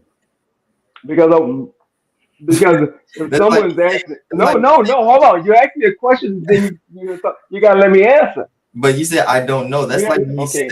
Well, you gotta let me answer. Then you'll know what my question is. But what I'm trying you're jumping on it, making a joke out of it, but you're not listening. No, I'm not making a joke out of it. I'm stating. Yes, it is, because I asked you a question, and the answer is I don't know, and no one knows. That's the problem. No one knows who wrote that. No one knows who put the ending into Mark. What I'm trying to get you to understand is why are you making the claim that this happened when you're saying you don't know who did it? No one knows who did it. That's It's like, like no one knows who wrote the gospel. do you understand what I'm stating? You made a for sure claim. You said, I know that Mark, something was added at the end of Mark. And I said, how No, do I you? said there's the ending. The ending to Mark was added. You said someone added it. Look that up yourself. No, you said someone added it. So I'm stating, how do you know Yes. who did it? You said, I don't know. Well, So how do you know that I this is don't think true? something added it, so I'm figuring someone had to add it. And I'm asking who, and you say, I don't know. So I'm stating, you And can't I'm say saying that. no one knows. So then you If can't use somebody's that. if somebody's adding stuff and taking stuff from the gospel, how can you trust it? So I think that any piece of literature, any textbook, anything that we learn from that the scholars produce can be revised, and we have additions and things of that sort. So I think that the micro conversation is about the credibility of the Bible, right? Which I understand, and I think that that's a good observation to have. But I think the macro conversation is whether or not Jesus Christ rose from the dead, and that is the consensus that comes from the Bible. So I think that we have to focus more on So the why do you believe that? If you picture, don't mind me asking. or because it hasn't been disproven. And his tomb is empty. So you believe anything that hasn't been disproven? No, Well, we're good. Oh, sorry. Well, then I asked you why you believe that, and you say because it hasn't been disproven. well, we believe in Jesus Christ as God, and then when you examine history and it aligns, and then when you examine philosophical questions of your own and then it aligns with history, you come to a consensus on whether you believe or not. And so when you decide that you believe, you ask yourself philosophical questions like, could it be possible that Jesus Christ actually did resurrect? And so it's not that the emptiness of it is where we believe. It's more along the lines of the factual evidence that's presented from this textbook, because we could take it as a spiritual, reading, but then also we could take it as history, right? A piece of history. And so when we take it as a piece of history and use it as a textbook, and we say, okay, well, this is what it states happened at this time, where is the something that disproves this with all of the time that's passed since then, right? Since the ancient world, we haven't been able to disprove the fact that was already presented. And what the Well, fact there's no fact other than there was an empty tomb. there was an empty tomb, and then there was sightings by multiple witnesses. And at the ancient times, two witnesses was enough to make a fact. That's how they operated. Yeah, they did a whole lot of backwards things. Yeah, I mean, I think any generation does a lot. We do a lot of backwards things, Oh, we do. you know that Yeah, it's but actually a when fact. you learn better, you're supposed to try to do better. You That's know what I that was it's, taught. that it's the actual fact that even right now in the 21st century, that eyewitness testimony is the number one evidence in the courtroom. It's the number one. Sir, It's number one. are you listening? After being a police officer for almost 20 years, I can tell you that's not true. Then what's the number one evidence? DNA. As a matter of fact, we just had 68 of the 70 overturned cases in Texas. Was it Texas? From eyewitness testimony were overturned by DNA. No, You no, can have eyewitness testimony, but it has to be corroborated. no. I didn't state that eyewitness testimony is what makes it true. I said eyewitness testimony is the number one source on if something could be reliable. So this, Did he pause his camera, or did he drop down? I don't think he dropped down, but Mr.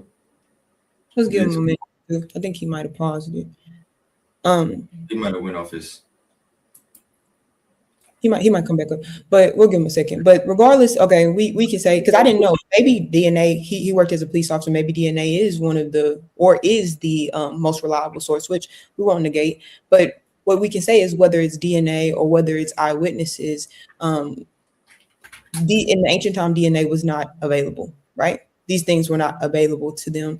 And so with these eyewitnesses account, with the empty tomb, he dropped. With the eyewitness accounts, with the empty tomb, and with evidence that presents from Paul, from the 500 from the 500 that said that they witnessed him, that they seen him. These are all things, all point towards it being somewhat true.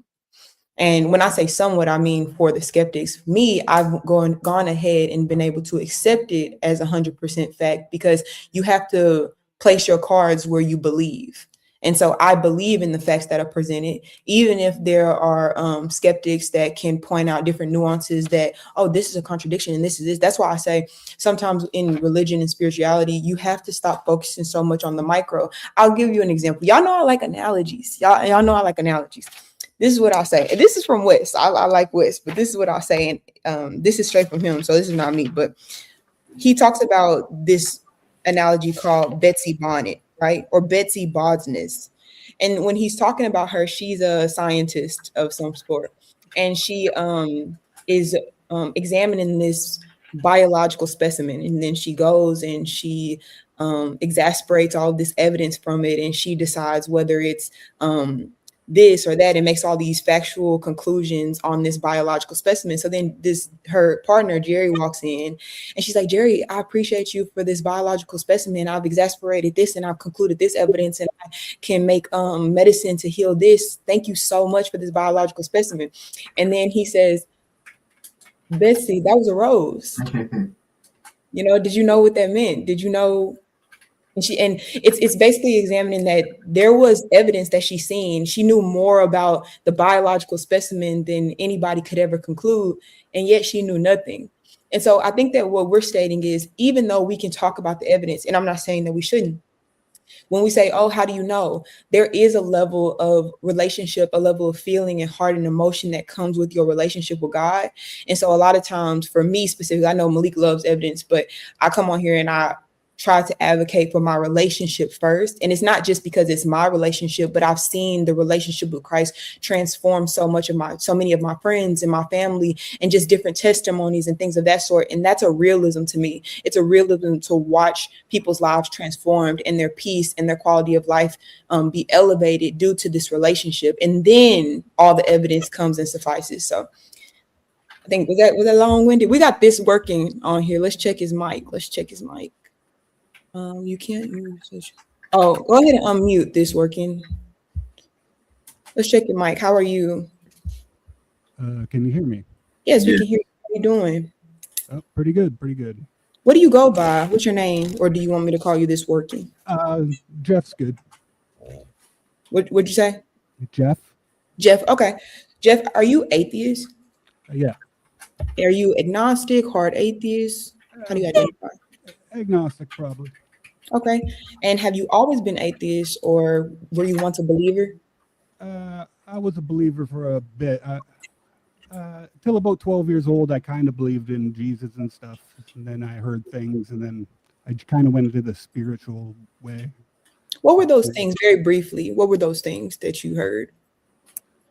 Oh, just like the slavery and immoral stuff in the Bible. And I was like, it doesn't say that. And then I'd go look at it, and it said that. And I was like, this is not right. Okay. Go ahead, Malik. I'll let Malik start. Oh no, you can go ahead. You can go ahead this time. Okay. Jeff, could you give me maybe an example of the slavery content you were that kind of messed up your mind a bit? At that time, or what do I know now about it? Oh, well, you either one, whichever one you want to present.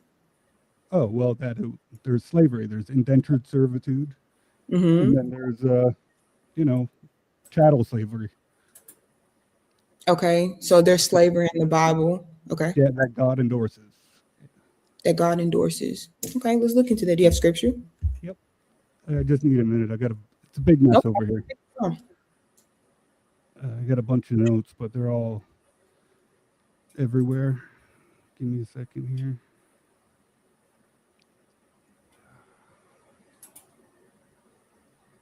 So how old are you guys anyways? You guys seem young.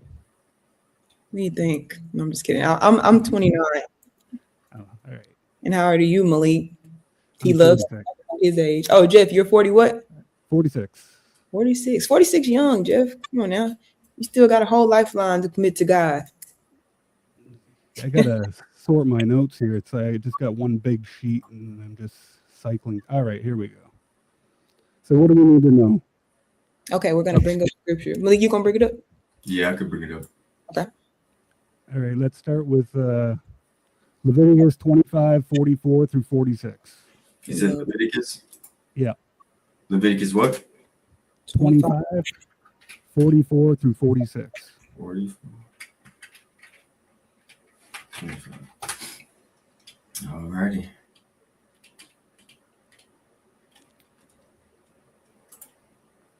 Curiosity, I can't see. What translation are you guys using? I'm using New King James. What do you use? I usually use the NRSVUE or the Net Bible. Your mic or your audio sounds a little muffled. It could just be me. Is it better now? We Any can work. better? We're starting at 25. Yeah, is it verse 25 or chapter 25? You said. Chapter 25, verse 44 Oh, Yep. okay. to 46. Yeah, I gotta find it in my Bible itself. I opened up the notes. So.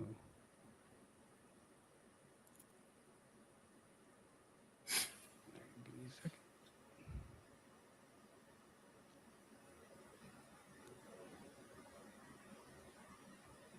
All right, 25, 44 to 46.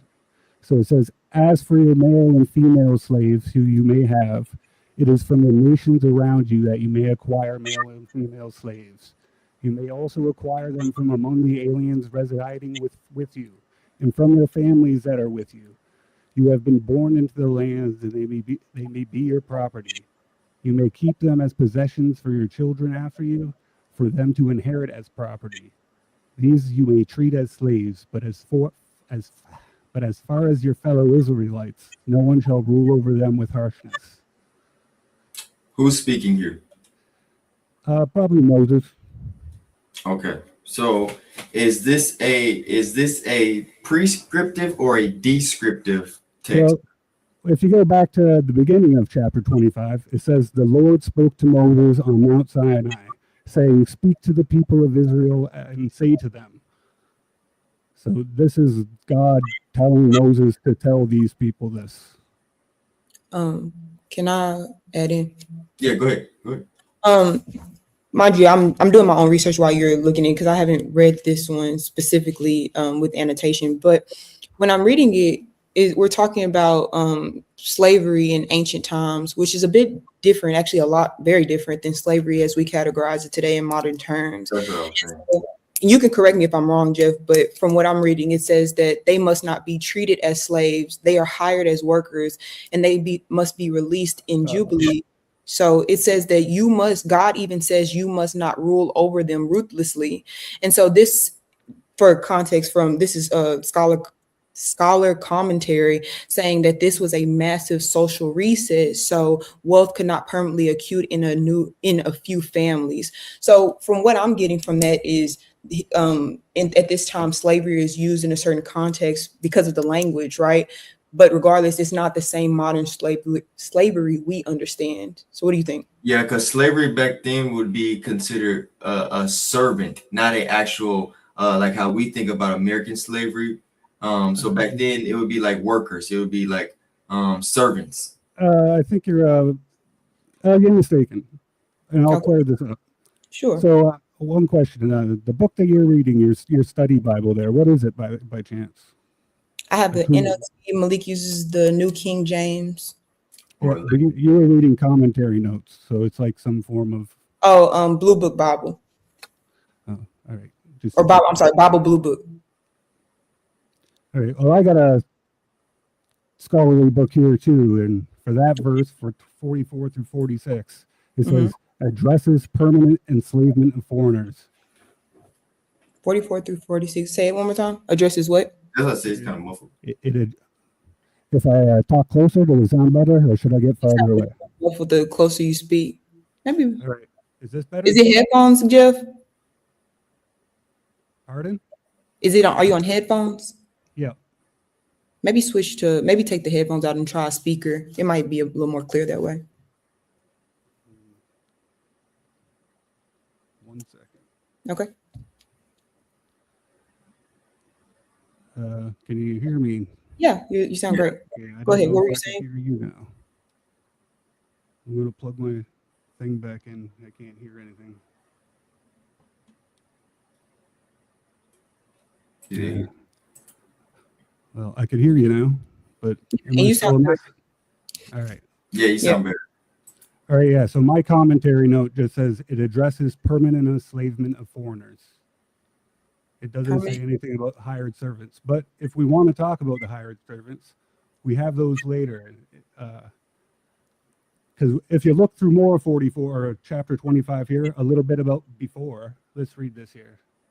If we go back to 39, it says this is regarding Hebrews themselves. So it says, if any of you are dependent on becoming so impoverished that they sell themselves to you, you shall not make them serve as slaves. They shall remain with you as hired or bound laborers.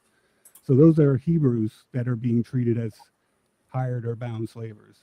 But the 44 through 46 is foreigners that are slaves for life.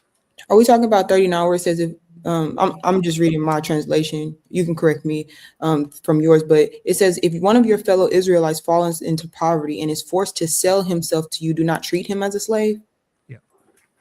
So That's referring to the hired workers and servants per se. treat him That's as not talking about chattel slavery, which is owned for life as property. And so was the description from this chapter, the description of chattel slavery, not aligned with when God says you should not treat them ruthlessly? Yes, when he's Yeah. talking about the foreigners, he says, do not treat Israel's or Hebrews as you would a foreigner. Because if we go back to Exodus 21, it tells you how to be a slave. Can I make a comment on something? Yeah, go ahead. Sure. You said that you had a scholarly consensus on that. Well, What did you say again? commentary. I got the Oxford Bible commentary, and I'm using the New Oxford Annotated Bible. Yeah, and you said, what did it say? Because there's something I disagree with.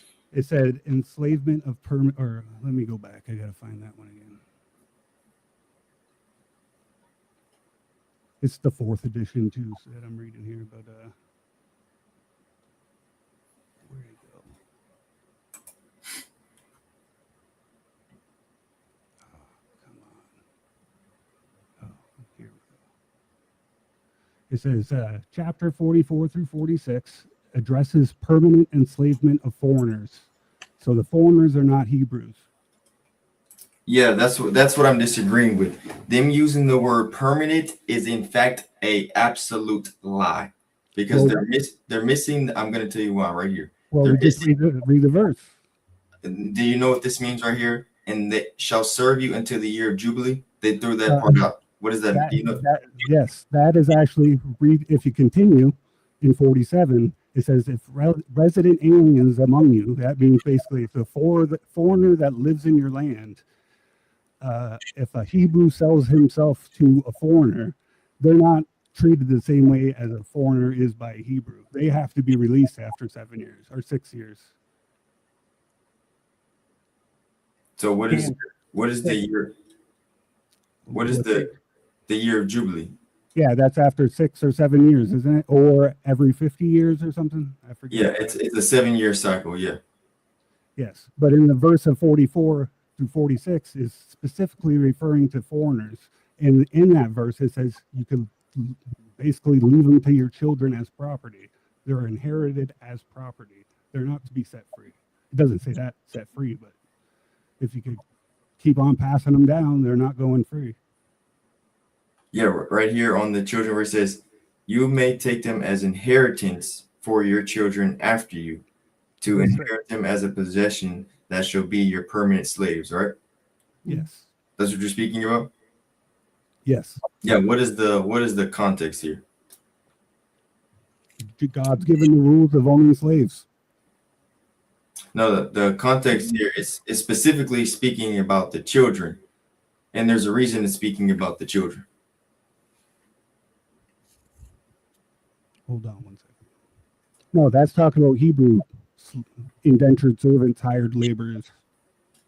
No, it says you take them as inheritance for your children. Oh, okay, that part, yeah. Yeah. And this Yeah, is so it says right here. if I Shall be die and have kids, that my slaves go to my kids. yeah, but And if my kids die, those slaves, they go to their kids. okay, let me show you something. Let me show you. We got more with the indentured servitude so we could clear stuff up, but that's in Exodus if you want to go back to that. Now I'm gonna pull this up here.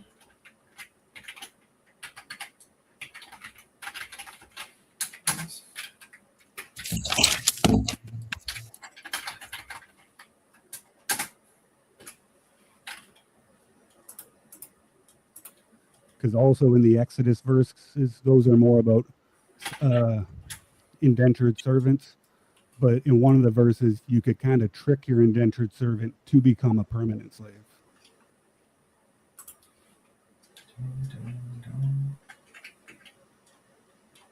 And I'm taking notes, Jeff. What was that Exodus? What did you say about Exodus? Wait, verse was that? About which one? About the tricking your servant into a permanence. You said that's Exodus, right? Okay, yeah. Give me a second here. I know Malik is pulling up. I'm going to say Yeah, I'm pulling up. I'm going to say mine's Exodus 21, 4-6. Okay. That's for the other verse, but Yeah, the one that we go to after this. Okay. because a lot of these verses in Exodus really has to do with your Hebrew servants in indentured servitude, and they go released after 6 years. But Leviticus 25, 44 through 46 is strictly foreigners from other lands that you can own forever. Malik, you know your screen, is it? Yeah, I'm pulling up the death for it. I'm showing what I'm talking about. I guess I'll let y'all look at that. Oh, about the debt slavery? Yeah, that's a lot of that has to do with the Exodus and a lot of the Leviticus, but I'll point it out when you bring it up.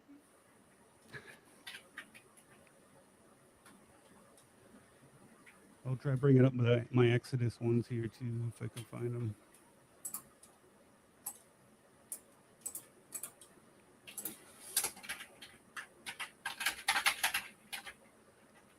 Is it Exodus 21 that has all the slavery stuff there?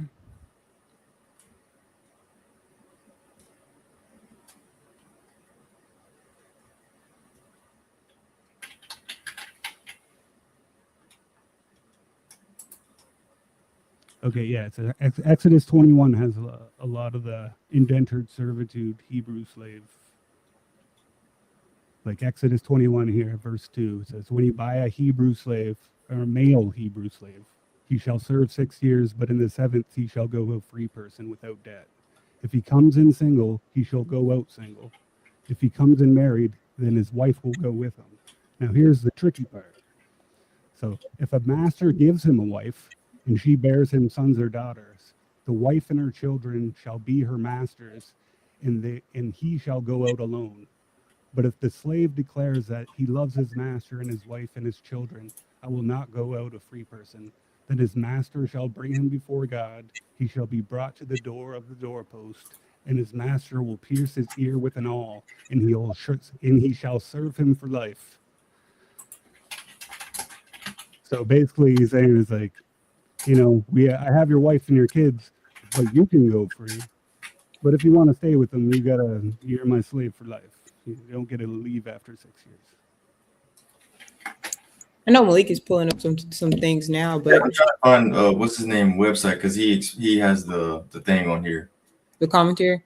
Yeah, for Gary Habermas, he's a scholar. I have it.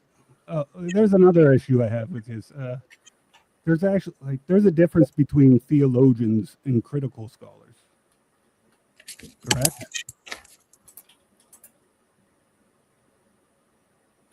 You said there's another issue between the theologian scholars and the who? And critical scholars. So you have an issue with theologian scholars? Yeah, they start with the presupposition, so their interpretation and stuff is biased. So is yours. No, mine's starting from the ground up. So you're telling me you only start from the top down. So what you're saying is you don't use skeptical scholars? No, I use the book mostly and a resource like this Oxford annotated Bible. I think it's done by like 20 or 30 scholars. The Oxford Bible Commentary has a lot of input from like 40 or 50 scholars. Yeah, So which is from who? a lot of them, like one of the big ones is John Collins, who's like he's a super Catholic, but he's one of the scholars, and he agrees with. Well, he specializes in Daniel. I don't want to get into Daniel, but he agrees with the Jewish interpretation. You said who? I never heard of the guy you were talking about. You said who? John J. Collins. John J. Collins. I've never heard of him. I think John G. Collins. No, John J. Oh, my bad, Jay. John J. Yeah, I actually never heard of him. Actually, if you go on YouTube, they have like a Yale Divinity commentary course. It's like 8 episodes. It might be like 20 hours. With like John J. Collins does one. There's like 4 or 5 other scholars that do a bunch of things. They're really good and informative. I'll look at it.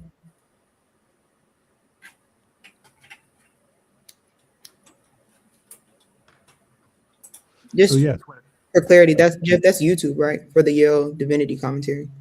I believe so. You could probably just type in John J. Collins Yale, and I'm sure something will come up. Let's see. Did you find Gary's thing? Well, he said not to use Gary, so I'm trying to find a different. No, I'll listen to it, but like I said, they have a biased interpretation of a lot of things. And I don't know how to say it. Like theology starts with the presupposition to begin with. Like theology is the study of the world through the lens of like God and stuff, right? So it's already presupposing stuff before anything.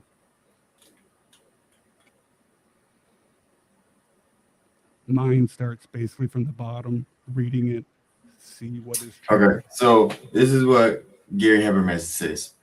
So for foreigners, slavery was, like you're saying, it's a permanent thing, right? But it's not reflecting the slavery that we think of it. It's actually reflecting the norms that they were legal protections, meaning they became part of the Israelites. So because they owed debt, or because they went to war with each other, or because there was tension, but maybe between the two kings, or etc., right, where they had to become slaves or debt was owed, they were permanent slaves, not because they were actual, beaten to death or anything like this. They became actually a part of the Israelite tribe, or they became part of Israel, and so they were actually a part of legal protections. So that's why that they would inherit even the children, because then they were brought up to protect Israel.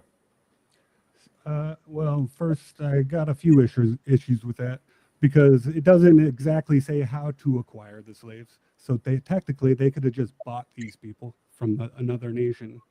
They didn't have to go to war with them or be indebted. Well, yeah, that's what I'm saying. This is the ancient days, so it wasn't like how we did it, like how we American slavery. What's the difference? Yeah, that's what I'm saying. The difference was slavery back then, it was based off of debts owed or something owed, meaning you didn't become a slave because you didn't become a slave because you were bought. You became a slave either through war or through debts. Not according to this verse. This verse says, "As for your male and female slaves who you may have, it is from nations around you that you may acquire them." It doesn't say how to acquire them. Yeah, they acquired them through wars. They could have just bought them. Where does it say that at? It just says acquire. But where does it say bottom? Just like you're questioning me about where. Well, I'm saying that's another option on the table. And it's also another option, they could acquire them through war, right? Yes, that is definitely true from the Bible. And what I'm saying is I'm using the evidence based off of what the Bible tells us, which is that when they acquired these, when you have instances like in Deuteronomy, when they would acquire people, it was acquired through wars. So the evidence points more to they acquired them through wars, not just buying them. I can't find. Can you show me a verse? Can you show me a verse where they say they bought a slave?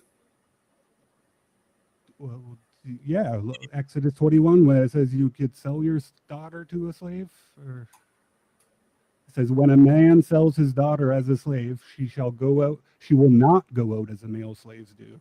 So that means if a guy sells his daughter, she can't go out after 6 years. She doesn't get the same rules as a male slave. You said Exodus what? This is 20. Exodus 21, verse 7. But if it continues, it says, if she does not please her master, whom he designated for himself, which means that she's a concubine, because that's what it is, then he shall let her, then he shall let her be redeemed if he doesn't like her. He shall have no rights to sell her to a foreign people, since he has dealt with her unfairly. But if he designates, okay, go on. She can be released, right? She's not permanent to do anything, right? Well, no, she's not free, because it says, like I said in the first verse, where it says that a male Hebrew slave could go out after 6 years. This one says, for when a man sells his daughter, she shall not go out as a male slave does. So a male slave leaves after 6 years. Female slaves don't. When he says sells his daughter, what does that mean? He's selling his daughter. How so? Somebody is paying money for his daughter. To do what? A concubine or a wife.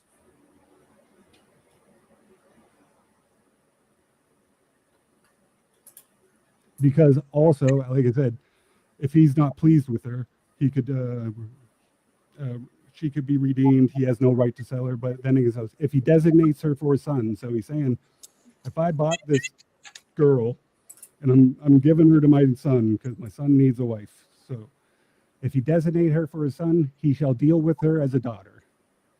Yeah, so he's giving his daughter up so that way she could become a wife. So what they did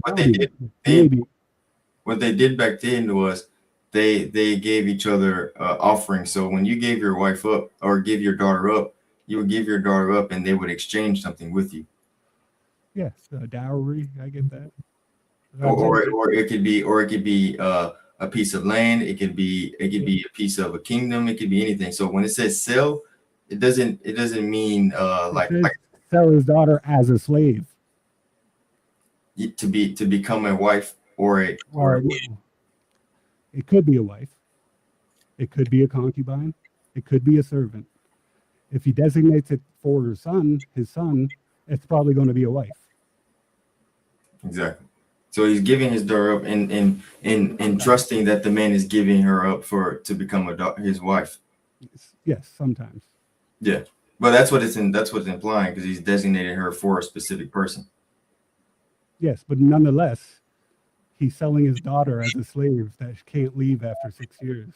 That is slave. Again, this word slave, this is servant. Avad, there's no word for slave. It has to do with the context of the situation. Like if I have an avad, which is a servant, and I'm paying him and he leaves, that's fine. Now, if I have a servant that I'm not paying that can't leave, there's a different meaning behind the word avad or something right now. They're describing two different scenarios. I think avad is the word. It could be like alad or something. I'm not familiar that much.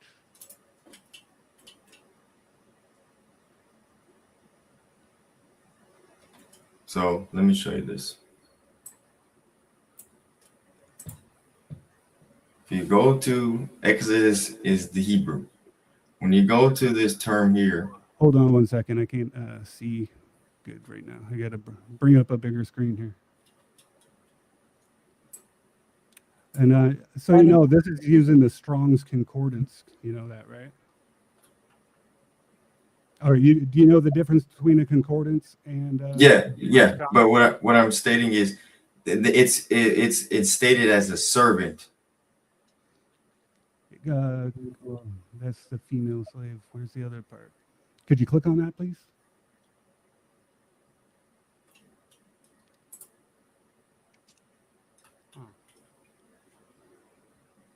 What's going on here?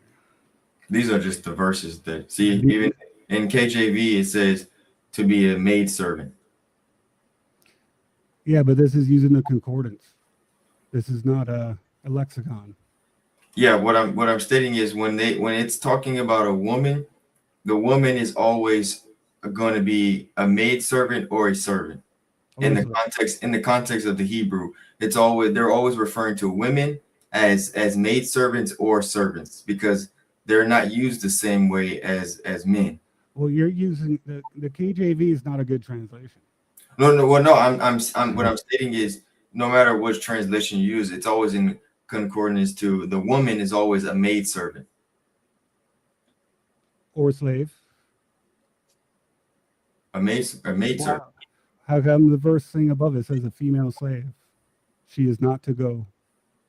Yeah, but you see how you're using this because you want it to apply to what you're stating. I can use this and apply it to what I'm stating.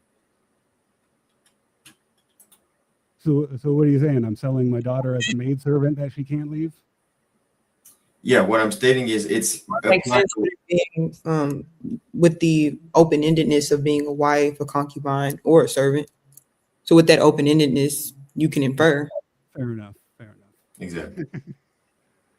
I'm learning a lot. I'm over here like, okay, let me take these notes. Oh, I got lots of notes. I've listened to a few of your things, and there, unfortunately, I hate to say it, but I feel like there's a lot of misinformation that you guys were saying that I don't know, I didn't agree with, and I don't think a lot of the scholarly things that I seen agreed with it either. Like what? Wait, which is the one? I don't know. Yeah, I seen the one the other day with what was his name? Falwin. He was really good guest, by the way. Yeah, we like Falwin.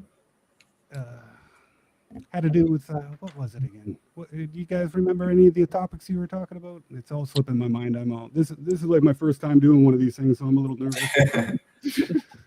I think it might have been. We talked a lot with him because we talked. He might have been talking about the one where you was on there with Fallon for like 3 hours, but I had dropped off a little bit early, so I didn't really get the full context of their conversation. Oh, maybe. Yeah. Can you think of any of the topics? Because I'm pretty sure I disagreed with you on all of them.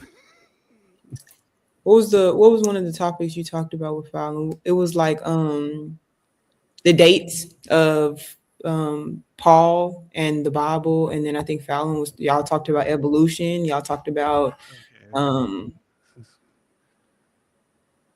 don't know. We could go into one of the other things. Like we could start from the beginning with just the reliability of the Gospels. Okay. You don't trust the Gospels, is what you're saying? Well, I find there's too many errors and contradictions within them to be reliable. Like how many errors or contradictions would you need to see to convince you that this can't be accurate? Well, what's a contradiction? Something that is two people say totally different things that cannot possibly be true at the same time. No, sorry. I'm saying like what in the Gospels are you saying? Example.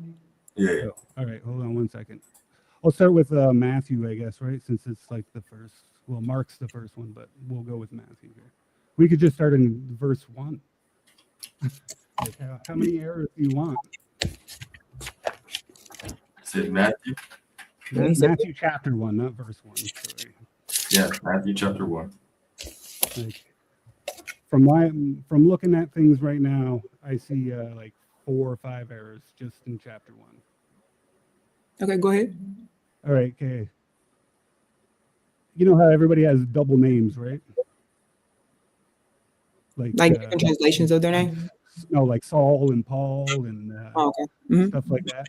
So could maybe on another page, could you look up Uzziah's other name? Well, not everybody has double names.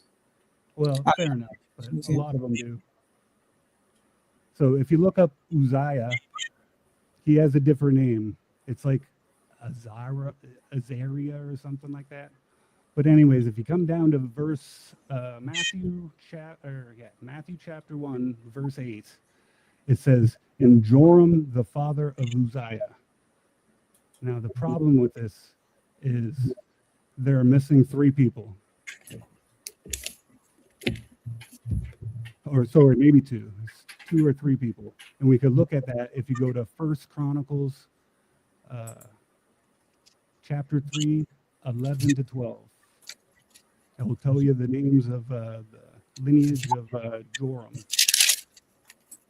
And you'll notice that Chronicles chapter 3, verse 12. Was that right? What was that? Was it First Chronicles? Can you turn me down a little bit? It's echoing a little bit. 1 Chronicles chapter 3, 11 and 12.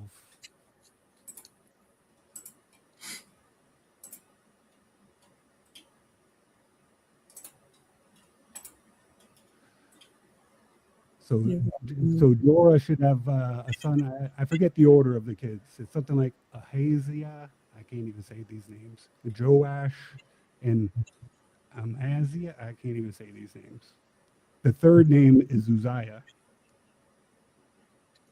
So in the Matthew genealogy, Which verse are you talking about? in Matthew, No, I'm saying like which. I'm trying to look at the specific line that you're saying where the contradiction is.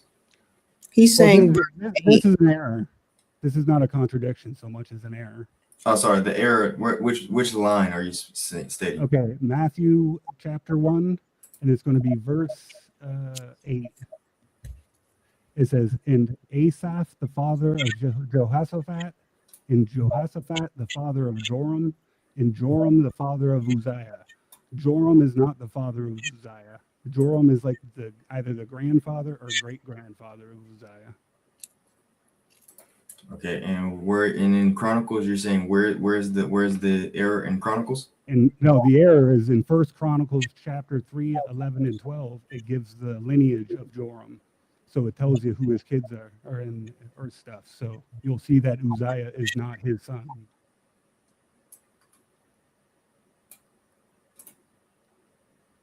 Is it verse 3? Chapter 3. Yeah. Oh, chapter. Verse 11 to 12, I think.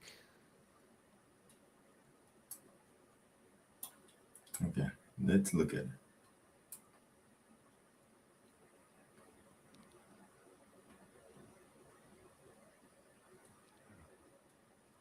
Got a bad thing up here. 1 second.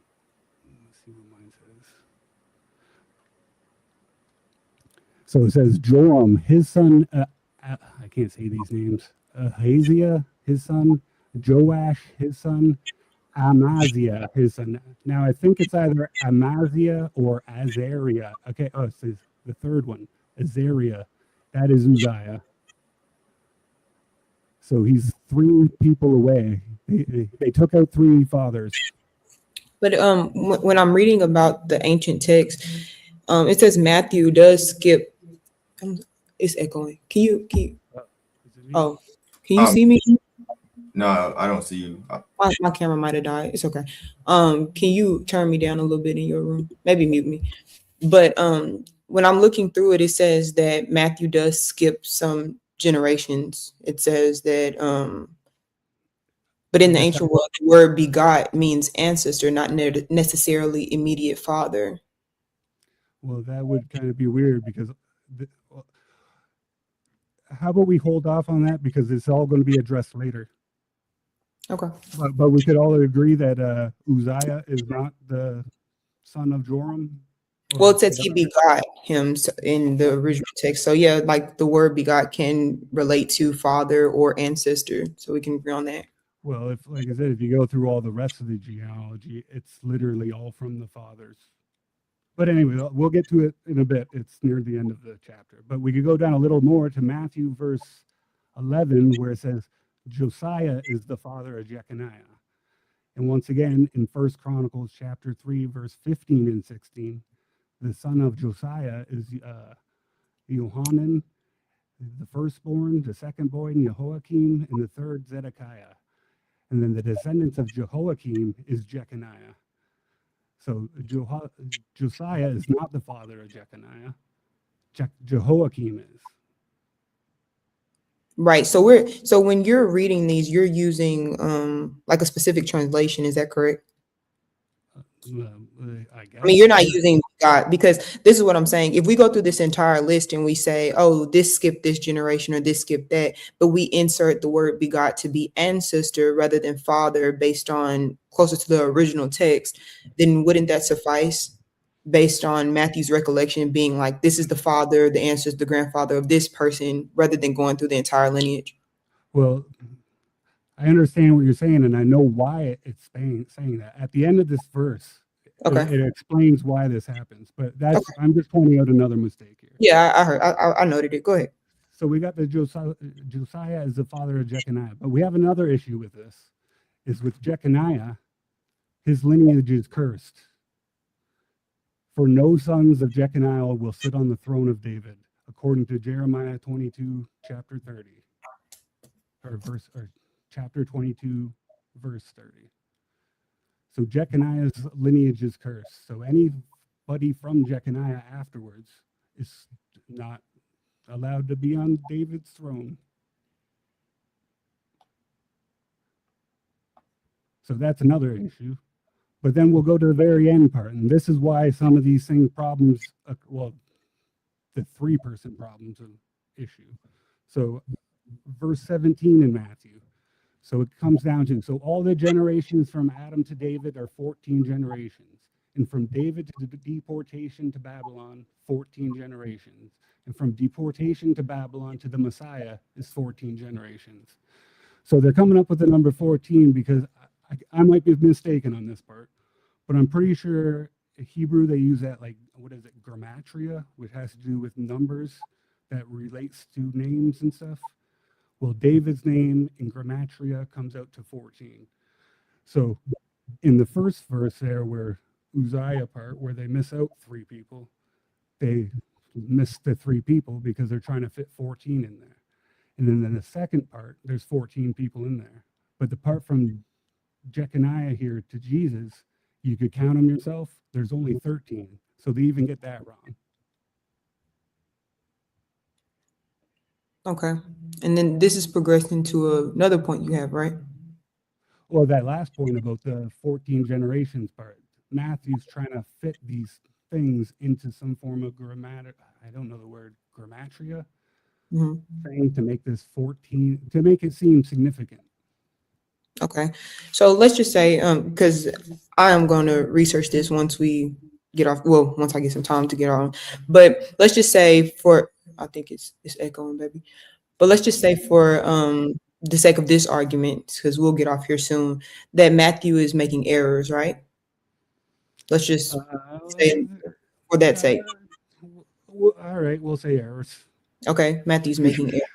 And so if Matthew as a man is making errors in what he's writing, what significance does this point to for you? Oh, it's just, well, this is just the first chapter, and there's a lot of errors in it. That, like, there's many, many, many more. So it's like, if there's so many errors in this book, how can we consider it reliable? Well, I think that the reality, like on the grander scope, is, again, I'm just reading this and speaking as if what you're saying is true. I would have to research this on my own, but what I'm saying is, regardless of if these people are reciting this perfectly to you, these are men reciting their like recollections of the events that occurred. And so with these errors being made, regardless, the recollection that they occurred towards Jesus Christ all coincide with one another in a legitimate manner. And so that kind of doesn't take away from the entire message that we're meant to receive from the Gospels. All right. Well, the one thing I'm going to a little contest here is that's if we're assuming errors instead of somebody maybe making up a myth. Assuming, but I'm saying that's, again, we go into a circle there, because it's like your assumption of myths, my assumption of errors, because of course we're flawed as men. And again, like I said, I'm not stating this to be true, just saying for an instance. Well, yeah, I think ultimately what she's stating is, if I write on this book and say, what'd you say your name was again? Jeff. Okay, if I write in this book and say Jeff does not exist, and I put it out there, does this have anything to do with if you exist or not? No, it doesn't. What'd you say? I can barely hear you. Oh, sorry. No, it doesn't. Yes. Yeah, so the ultimate point is, regardless of the semantics of us going in circles of what this says or what that says or what this is or what that says, still can never negate the fact if God is actually existing or not. Yes. Oh, well, a generic God, maybe. Maybe. Questionable. It seems as though you have a lot of context in the way in what you're speaking about, so we might not be able to get to it all on this stream. But when we get back on live, do you think that you can maybe set a notification, because we like to continue the conversation? It's pretty good. I enjoyed this. This was great. I got plenty more. Like I said, this was just Matthew chapter 1. That's what I'm saying. When you saying it's pretty more, I'm like, we're gonna be on here all night. So let's Leave that just to put your a. debate. I appreciate the conversation. Let's just put a pin in it, and then when we get back on again, hopefully, maybe if you set a notification, you can see it. Because I know you said you don't really do this often, and then we could continue where we left off, which was in Yeah, because my ultimate point is, this is my ultimate point is, everything you're saying, right, from a skeptical point of view, sure, makes sense. yeah. But if you don't believe there's a God, then why are you using the Bible in the first place? Oh, it's interesting. And the fact that many people do believe in this Bible, and many people do get their beliefs from this Bible, and these beliefs affect actual people's lives. And some of these beliefs aren't exactly good. Now, I don't know about you guys, I haven't listened to you that much, but I've heard a lot of Christians on some of these debate shows, and I'm going to say an overwhelmingly number of them will eventually get to saying killing babies is good. And that is not good for society when there's people that live amongst us that could think like that. And you do know that that's also a very liberal side, and a very that's actually an atheistic worldview as well. What is? You just say harming babies is a bad thing, right? No, Harming good thing. anybody is. Good thing. No, yeah. Killing anybody or anything is wrong at all times, no matter what. Yeah, that's my point. I'm But saying, when you use the Bible with Christians and use the arguments from the Bible, they can't admit God's wrong, so they have to admit that killing babies is good. yeah, but show me where you say God is wrong for doing anything he's doing, not what man is doing in the Bible. Oh, what? Say that again, please. You're stating that God is doing something wrong to human beings, and I'm stating, where is he in? Basically, you're saying he's immoral. He's not moral, right? Correct. And I'm stating, show me where he's immoral. The David stuff. David, he killed David's baby and had his 10 wives raped. Do you even know what happened with David? Why all that stuff happened? Yeah, because he had Uriah the Hittite killed in battle so he could sleep with his wife. So David did something immoral, right? Yes. And David also lied, and he also got someone murdered, and he also went to war. Yes. Therefore, judgment was cast upon David. Exactly. It doesn't sound like it. It sounds like judgment was cast on his wives and his baby and not on him.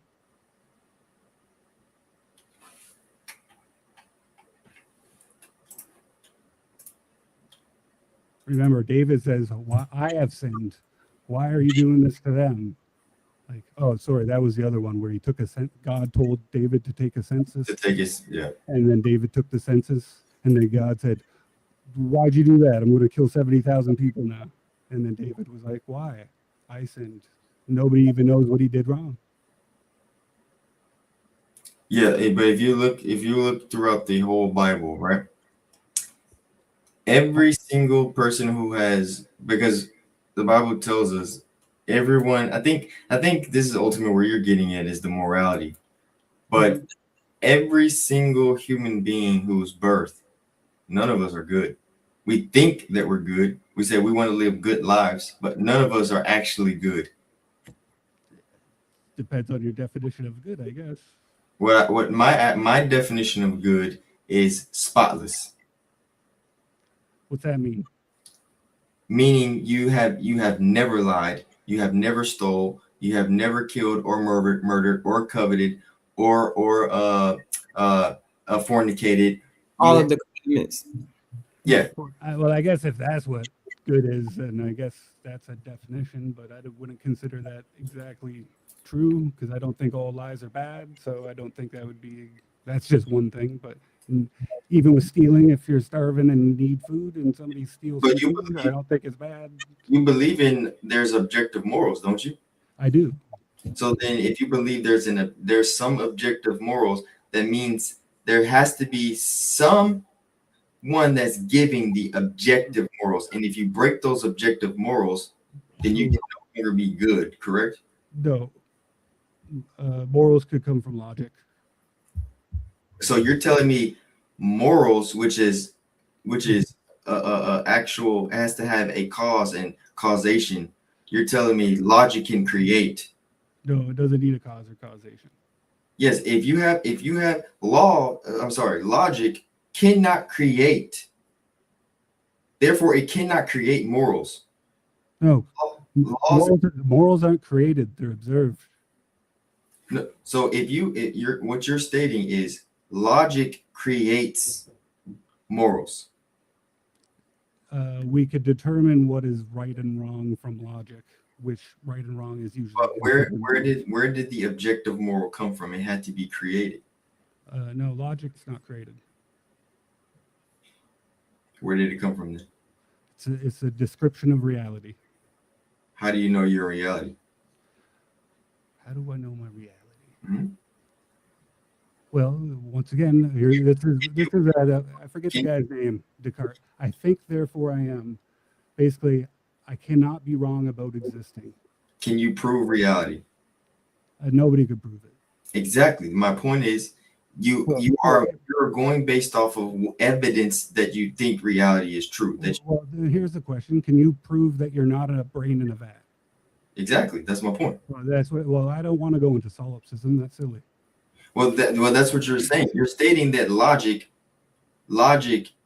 is making up is what makes up morals.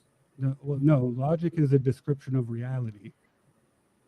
You just said, I just asked you where does morals or objective law come from? You said logic. Yes, logic is a description of reality, and what we observe in reality. So how did logic, what is good and bad from the morals? So then, how did logic create objective morals? Contradictions. It's like, well, you know when somebody is being harmed, like unnecessarily harmed, I should put, because not all harm leads to morals. Unnecessary harm leads to some form of moral argument. So we can see and observe things that are good or bad, and those come from description of reality with logic. There's nothing behind that saying but good or bad.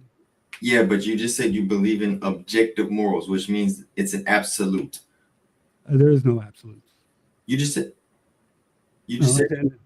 There's no absolute truth because we can't prove we're brain and vat. So nothing is 100% certain except for logic. You just said you believe in objective morals. Yes. That means across the board, this is objectively true for everyone. Well, objective within our universe that we all share and live in. We can't, like I said, we can't prove we're not brains in a vat. So there's nothing. We can't know absolute certainty about anything. Oh, okay. We could only have a very good understanding and stuff of what we can observe and interact with. That's the best we could do. If an objective moral exists, there has to be a creative mind that gave us this objective moral. Because a moral is something we can comprehend and put into action. So there has to be a mind behind that in order for us to put these things into actions. No, I disagree. So it came from nothing? No, it comes from here. Let's try to break out. How do I put this?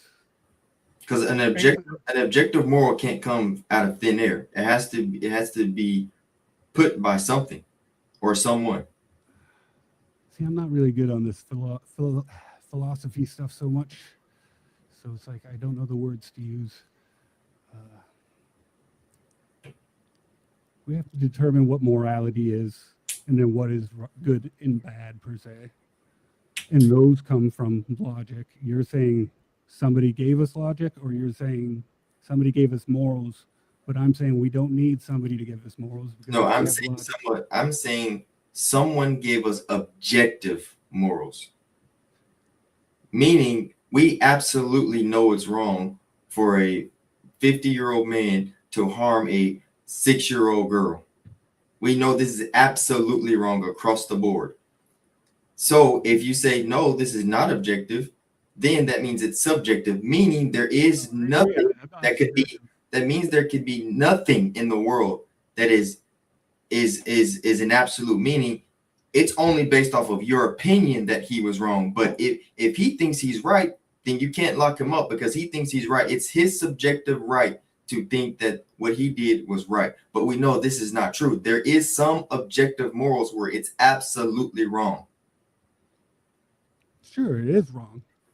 Hey, here's a good explanation of. I heard this from the dude on the internet. A good example of morals is what is it? Involuntary imposition of will, or voluntary, or what is it? Voluntary assistance of will.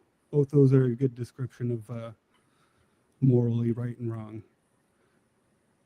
Do you accept that or no?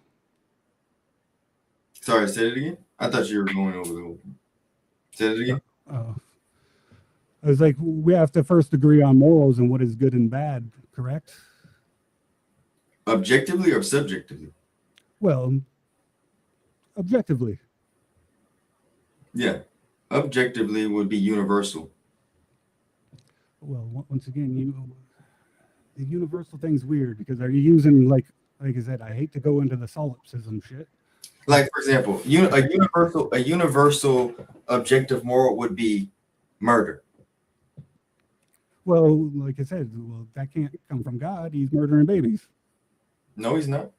He killed David's baby. He's not murdering baby. It says I struck down David's child or whatever it is. So he literally murdered the baby. God, so that's why I said earlier, every single human being is sinful. And he told us from the beginning of time, the wages of sin is death. For example, that's not true either. So for example, if you were for example, if you were to commit a crime. Yeah, well, you said the one thing is just wrong though. It's not wrong. The wages of sin are death. Yeah, it's not true. That is true. If you want to give me a second here, I'll bring up a verse for you. When Adam and Eve was in their garden, and he said, "If you eat of this tree, you will surely die." Yeah, what a liar! Who's a liar? God. How so? Did they die when they ate the thing? It says, "In that day, when you eat the fruit, you will die." Did they die on that day? Did he say that you were going to die instantly? He said you'll die on that day. No, he did not. He didn't say you were going to die on that day. Okay. He never said another verse, but we can go to this other one. It never says you will die on that day. Never says that. Now you're lying. We'll see. What verse? Do you know the verse by chance? Yeah, it's going to be Genesis. Is it 3 or something, maybe? Yeah, I believe it's 3. Oops. I don't know. I think it's late 2, maybe. I'm pulling it up right now. Pulling it.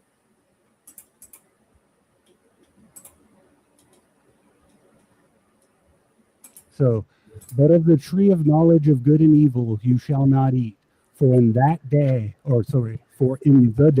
that you eat of it, you shall die. Yeah, did he say that day? That's what that says. For in the day that you eat it. In the day. For in the day that you eat it, you shall die. Yeah, so what does that mean? That means the day that they eat the fruit, they will die. You will surely die. Let me show you. Okay, hold on. I got a few web things up here, so I'm looking at you now. Yeah, it's 3. 3 is the verse.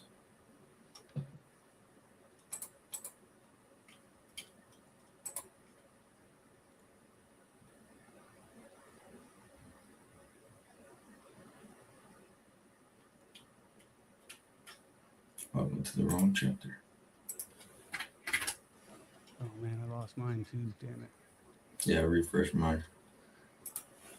Okay, it was verse Genesis chapter 2, verse 17.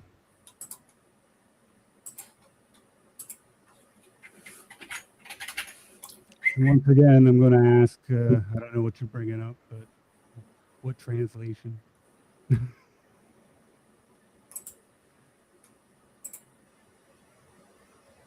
If you want better translations, I could guide you to some. No, I use usually Legacy Standard Bible. Well, why is that good? So they usually take keywords and put them in the English. Like, for example, like instead of using the word God, if the Hebrew Bible uses Yahweh, they would put Yahweh. If it used Elohim, it'll use Elohim. So it inserts the keywords that were used in the Hebrew. But it also doesn't translate the Hebrew right. Well, the truth is, no translation is going to be perfect. So. Fair enough. There is no 100% good translations, but there's definitely ones that are superior to others.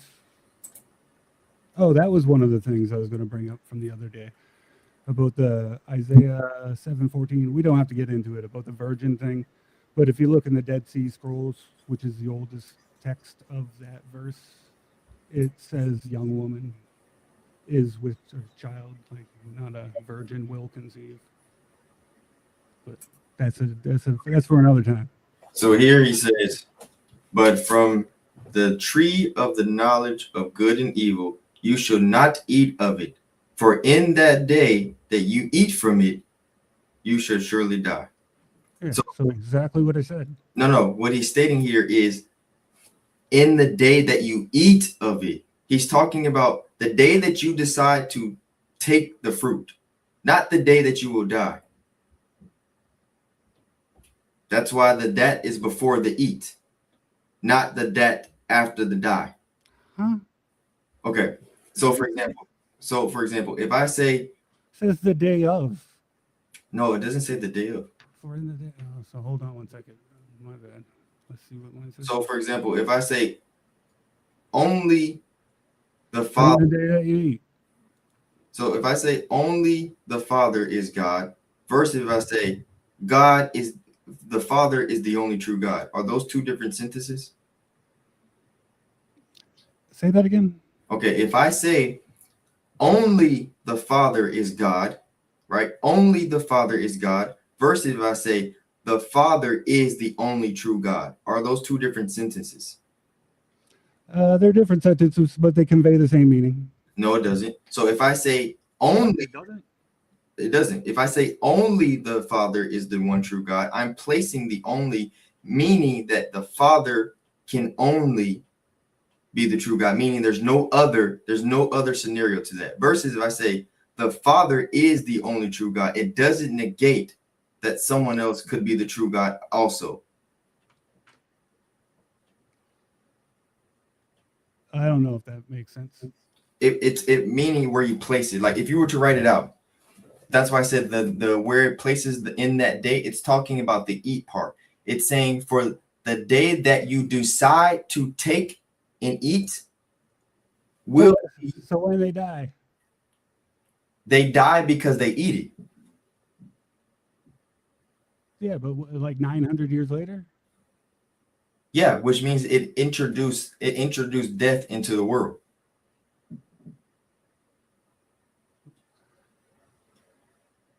What? It introduced death into the world. No, death was inevitable. No. Yes. It introduced death into the world. No, death already existed in the world. Where? At the end of the verse where it says the tree of life, they didn't eat from it. So that means because they didn't eat from it, death was going to come.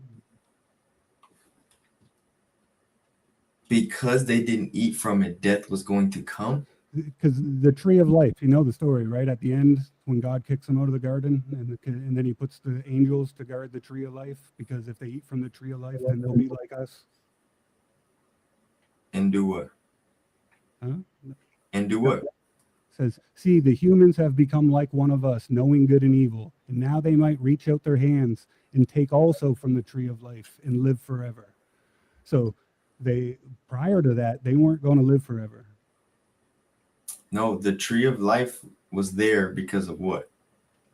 because God put it in the garden. Yeah, but what was the tree of life to do? If for immortality and live forever. Exactly. So they weren't going to die. But they never ate from it, so they were going to die. No, they were eating from it. He They didn't eat from the tree of life. he kicked them out of the garden so they wouldn't eat from it, so they couldn't live forever. Yeah. So prior to that, they were going to die. Their punishment was they were going to have mortality instead of immortality. Yeah, they had the option, I guess, for immortality in the story, but prior to that, they didn't. So it doesn't say anything about them dying beforehand. Yeah, but if they didn't eat from the tree of life, then they wouldn't have immortality. So that just death comes. Where are you getting that from? You're corrupting the scripture. Even you're corrupt Then why didn't God want them to eat from the tree of life? because they ate from the tree of good and evil that he told them not to eat. That's why he kicked them out of the garden. So how would they even know that disobeying God was wrong? Because they had a coherence. Huh? They were adults. They weren't like babies or anything like that. So Yeah, but they didn't know good or evil. Yeah, but they still knew commandments. They still knew. Yeah, but they didn't know it'd be wrong to disobey it.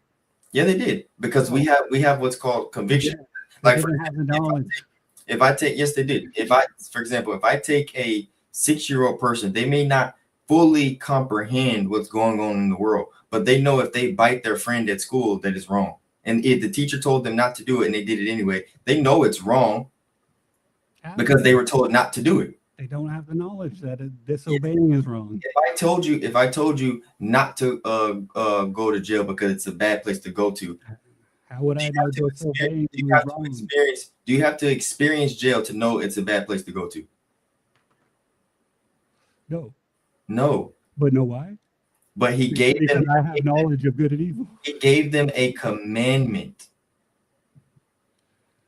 Yeah, but they don't know disobeying is wrong. Yes, they do know disobeying was wrong. That's why they hid from him. No, that was after they ate. Then they knew.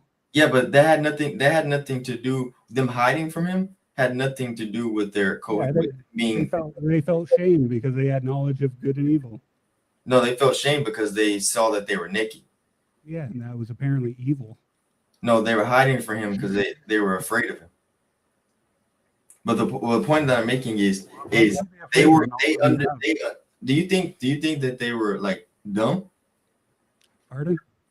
I said, do you think that they were dumb and they couldn't understand commandments? I think they're ignorant in living a blissful life. So you think that they couldn't understand if I say, hey, don't do this, they couldn't understand that? They wouldn't know why disobeying you would be wrong. Okay. Do you have children? Not relevant.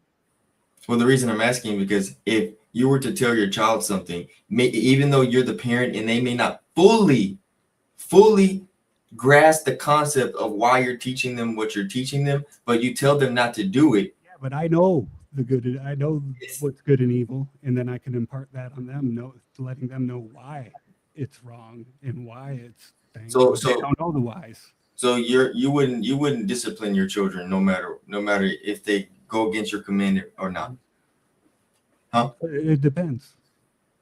So it depends on what you said. No, because based off of your logic, they should know. They didn't know. So if they don't know, then there shouldn't be any consequences. That's what your logic is stating. If they don't know, then there shouldn't be any consequences. But what you're stating is it depends because remember, God set everything up, right? God knows everything, right? Well, I don't know. Do you believe in those parts? Yeah, God is all knowing. So he created the earth, right? He did all that stuff. Mm-hmm. So he knew what was going. He already knew what was going to happen. So he put a snake in the garden. He knows all the scenarios that are going to happen. Yes. Yeah, so he knew the snake was going to convince Adam and Eve that he was lying. No. So this is how God's all knowing works. If you choose, because you have free will, if you choose to go through door A, free will. Yeah, we have free will. If you choose to go through door A, door B, door C, or door D, God knows every scenario that will play out from door A to door D. But it's up to you to decide which door you want to go through. This is the reason he gave them the commandment. If they would have chosen door A to obey God, a different outcome would have came out. But they chose to go through door B and another outcome came out. God knew both scenarios, both scenarios of what would have happened if they chose door A or door B. But they chose to go through door B, so God said, this is your outcome. But you're under the assumption that free will is real. It is real. Can you define free will? Yeah, you have the ability to choose and do whatever you want. You have the ability to choose to deny God, obey God, or worship God or not worship God. I don't think that's the definition of free will. That's the definition of free choice. No, I'm saying you have free will to do whatever you want. Like I said, I don't believe in free will. I believe in free choice. So do you believe you're a robot? No, I don't know. Because Well, only AI and robots don't have free will. you don't have free will. All right, so do you believe you're equal to a robot? No, Why? Why not? because I have free will. No, I'm just joking about that.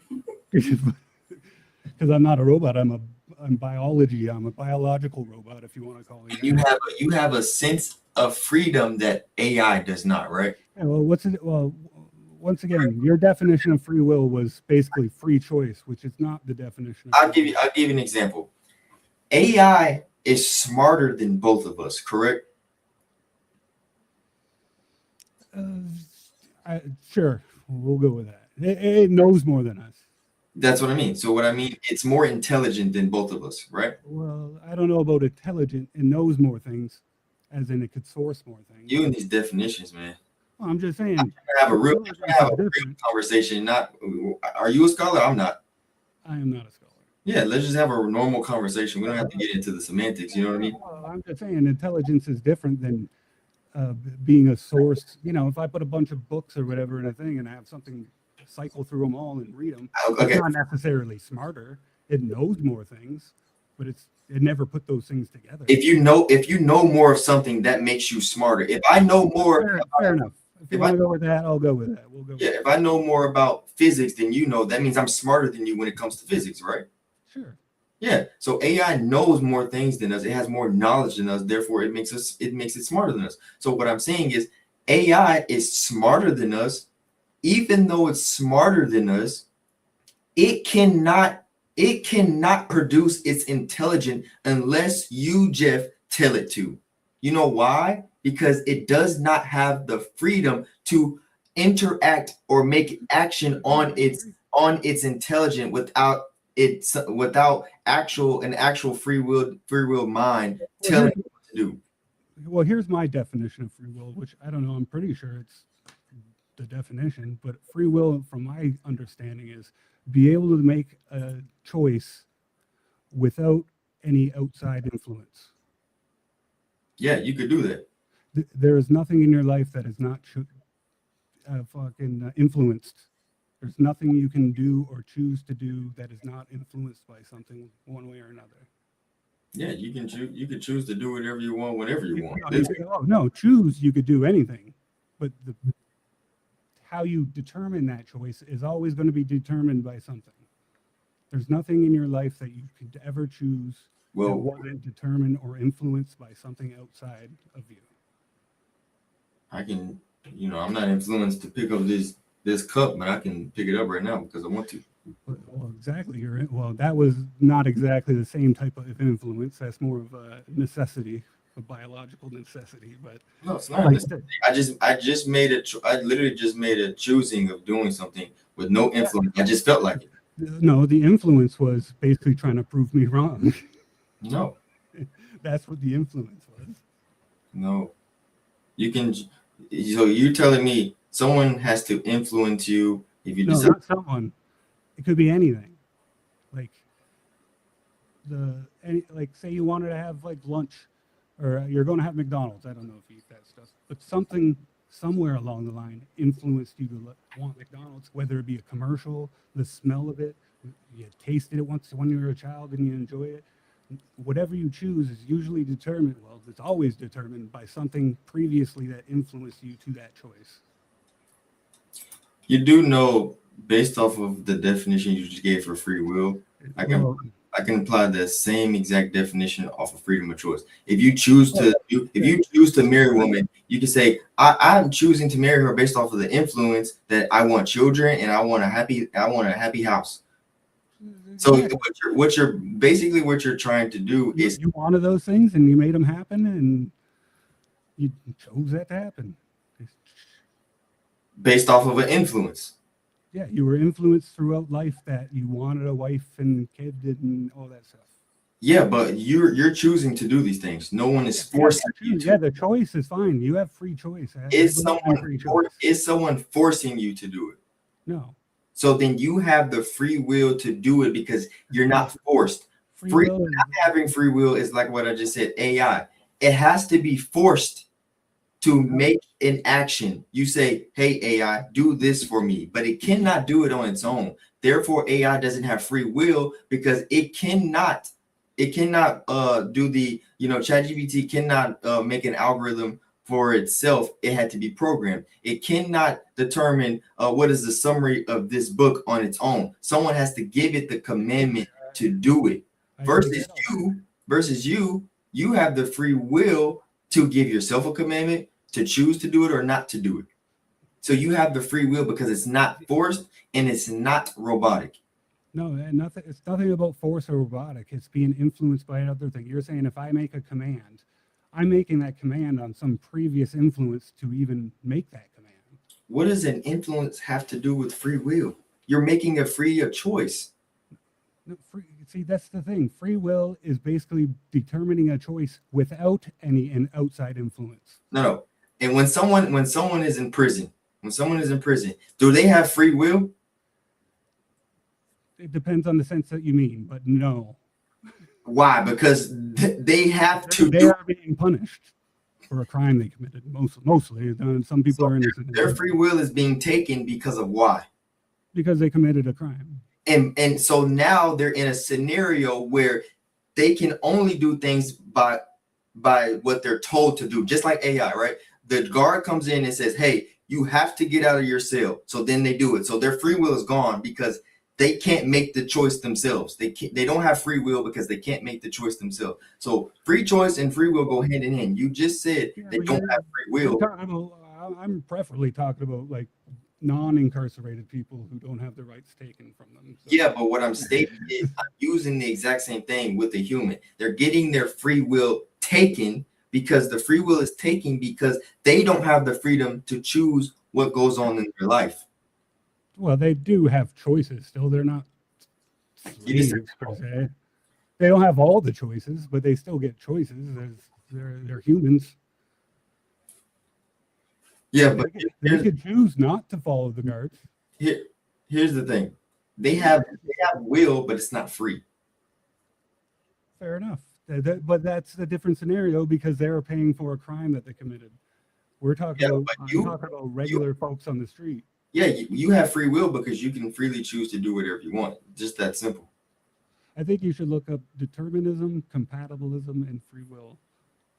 No, I think the problem is these people who are so skeptical, they try to make everything sound so intelligent that then this intelligent bubble, right? These scholars and all this intelligent bubble, they're now in a cycle of you're doing it right now. The definition of this and the definition of that, the definition of this and the definition of that. And you get caught up in this semantic of free will and free choice are the same exact thing. I never said that. Yes, you said free will and freedom of choice is not the same. You said that. I said they're not the same. Yeah, so what I'm saying that they go hand in hand. They're the same. But because you're going based off of it has to be the literal definition, or they go hand in hand. You're getting caught up in the semantics of the actual literal definition instead of what is reality. The reality is if you have freedom of choice, you have free will. That's the actual reality. That's why I use the scenario of the prisoners. They don't have freedom of choice. Therefore, their free will is taken. That's reality.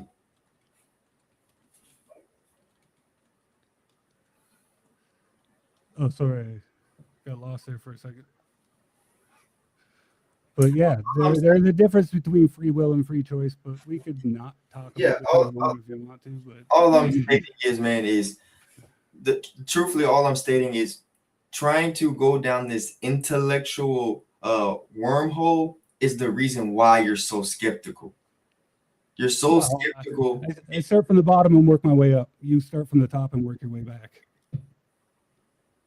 Well, I start from the only thing that makes sense, which is there's an infinite creator.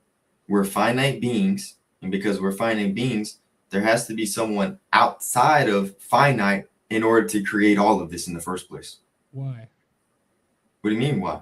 Okay, I'll give you a perfect example. I'm a naturalist, or I don't know, material. I don't know. I'm gonna give you the perfect example of why God exists, and a perfect example of what God in a nutshell is. Right? Mathematics. We are finite because we are within a box. We are limited, right? So if I take 1 + 1, that equals 2, right? Always. Well, I don't know. Sometimes you guys get numbers wrong. So 1 + 1 = 2. It's limited, right? That's the equation. It's a limited equation, right? Sure. This is us as humans. Here's the scenario.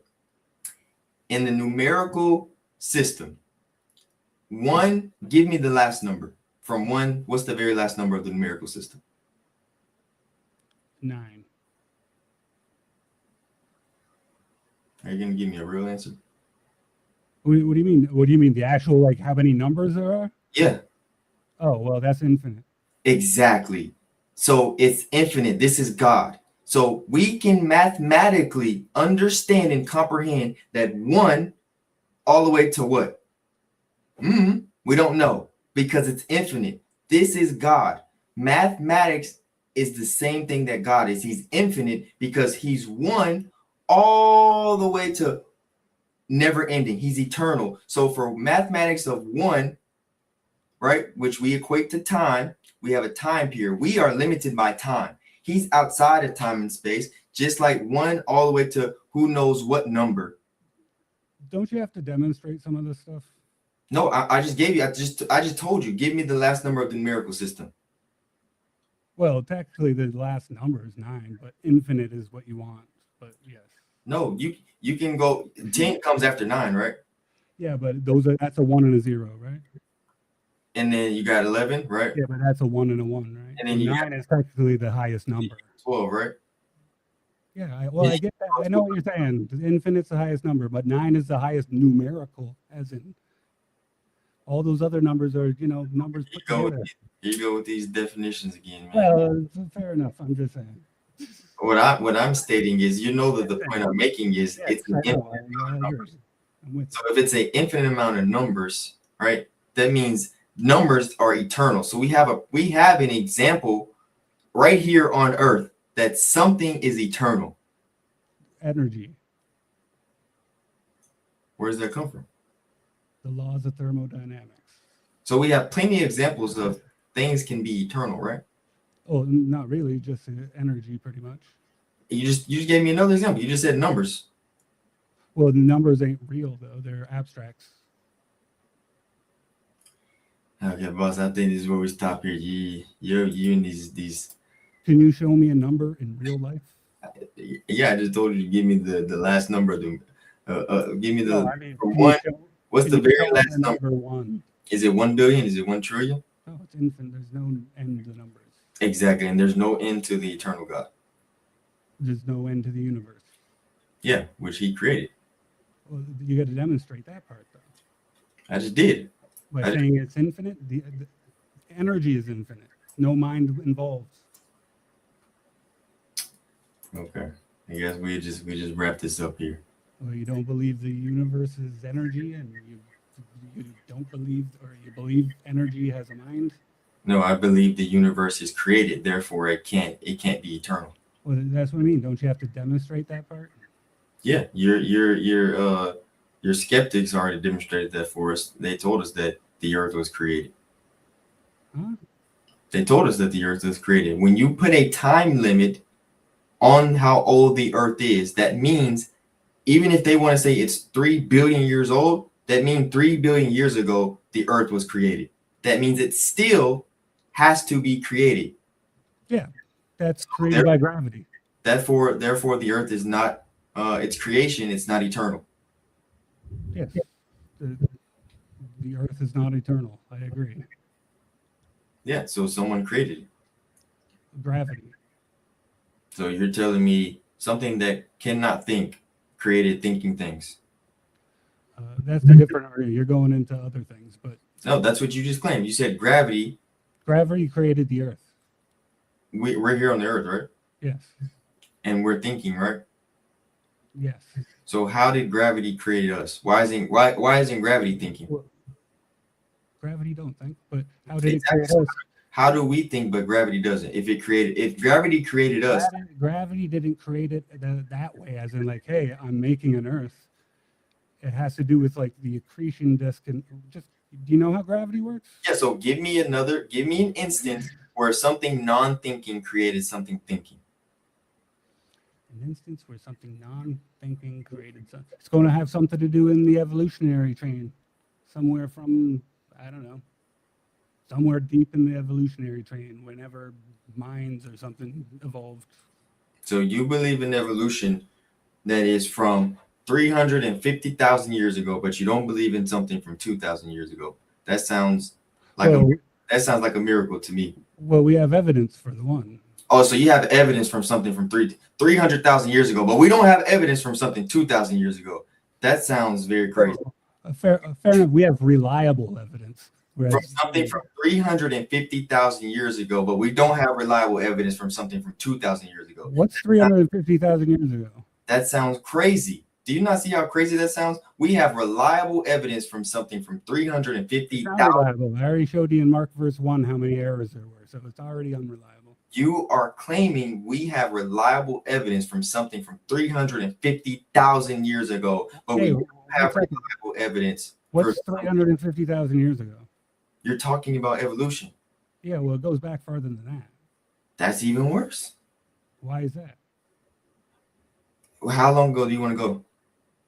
I don't know. I think the first fossils are something like what, 4 million? Oh, wait. So you're saying we have reliable evidence from something for 4 million years ago, but yes, reliable evidence for something 2,000 years ago. That sounds like a miracle to me. Well, one, we have people's writings of something, and other, we have actual physical evidence that can be verified and reproduced by anybody that has the capability of doing it.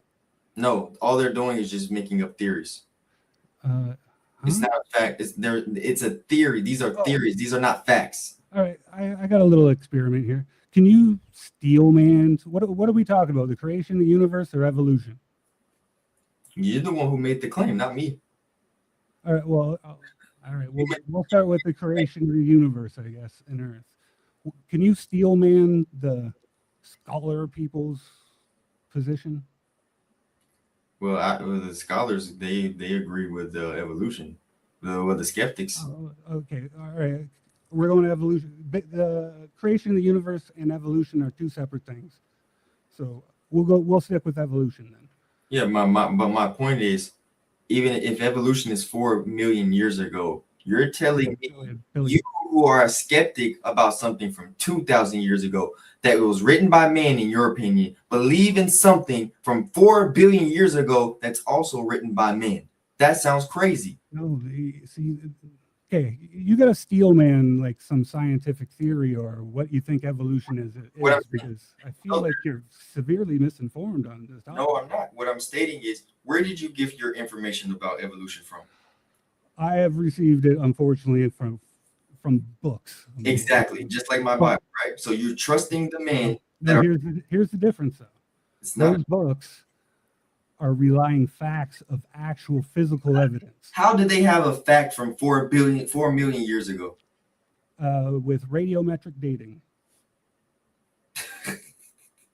And do you know how radiometric dating works? So what it is. So okay, let's say this is true. If they can have something and they say this is true and we can date this from 4 million years ago, don't you think don't you think 2,000 years ago is a breeze for them?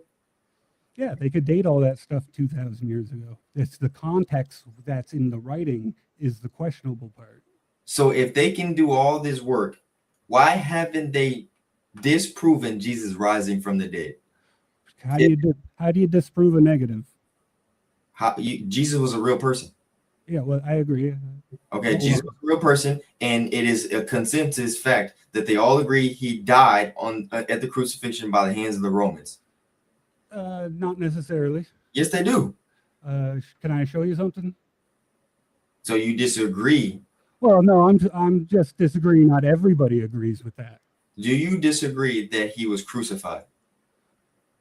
I'll agree that he was crucified, but it's not totally agreed upon. So we have Jesus was a real person, and we have Jesus was crucified. And then, well, if you listen to the Sanhedrin, they say he was stoned to death. So it's different than being crucified. We have Jesus was a real person, and Jesus was crucified. Correct.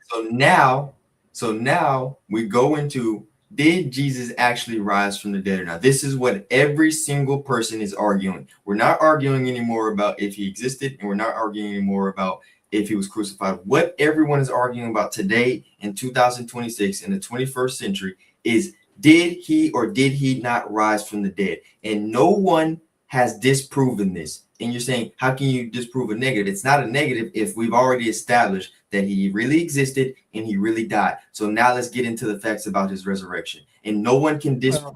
We could do a bunch of things with this, because if you talk about Romans and crucifixions, like what did they mostly do to crucified victims? So are you telling me you have more information than the scholars? What do you mean? Scholars actually, some of them agree with me. The theologians agree with you. That's the thing. No. So do you think the Romans would take somebody who they seen as a criminal and take him down off a crucifixion after a day? Take him down off a crucifixion? Well, he was a ethnic Jew. Does that mean anything to the Romans? Yeah. So what that means, they allowed the Jews to go bury him, because the whole point of it is, if you actually read it, the Romans didn't even want to crucify him in the first place. They didn't really care. It wasn't their problem. Well, see, it wasn't even their problem. They didn't care. There's so much things here. Like, I want to bring up so many things, because regarding the Gospels, the point I'm making is, has anyone disproven the resurrection? You can't disprove. Has anybody proved a resurrection? Yeah, they have evidence. Such as Jesus' tomb was empty. So if I find an empty grave, I could claim somebody rose from it and left? Oh, you have to find the body. No. Yes. What do you mean no? Why didn't they find the body? Did Genghis Khan rise to heaven? Why did they, we're not talking about Genghis Khan, I'm talking about Jesus Christ. We can't find his body. Why can't we find Jesus Christ's body? Because it was buried in a mass grave. No, he was buried by himself.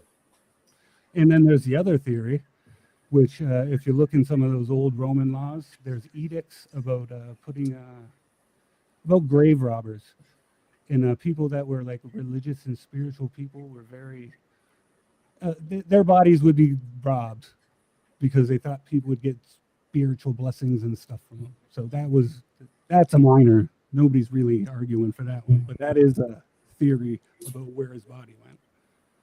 So like I said, I'm going with the Romans. Don't take people down off a crucifixion. They usually, when you crucify a victim, you're pretty much left up there to rot, to discourage anybody else from doing these things. So it's a consensus again that they consider Paul as a first-class philosophical mind, meaning they deem Paul as a scholar. Who? Theologian scholars and skeptical scholars. This is why they accept his 7 of his books, because they believe Paul to be a significant. They believe he wrote those things, and that's true. I don't believe they think he was a scholar. Well, I guess he was considered a very smart man in his time. They believe he was a first-class philosophical mind. That's debatable. This is what they say. You think skeptical scholars From my commentaries, they mentioned about Paul misusing some of the Hebrew things, so it doesn't sound like he was very scholarly. Okay, I guess we'll leave it at this, boss. All right. It was fun though. I enjoyed it. Yeah, thank you for coming. All right. If you have me back, I'll happy to come back another time. Yeah. You can come back anytime. I enjoy the back and forth. Honestly, no. I don't take any of this stuff personal. This is always a fun time. I took this super personally, man. Really, well, I hope you come back so I can make it even more personal. All right. Well, I'll think about it. When are you on? Tuesdays, Thursdays, and Sundays. All right. Well, maybe I'll see you in a couple days. Yeah, I appreciate you. All right. I got to figure out how this works to get out of here. Oh, you don't have to. I can end it. It'll just end it. Oh, all right. Thanks. Take it easy. Bye.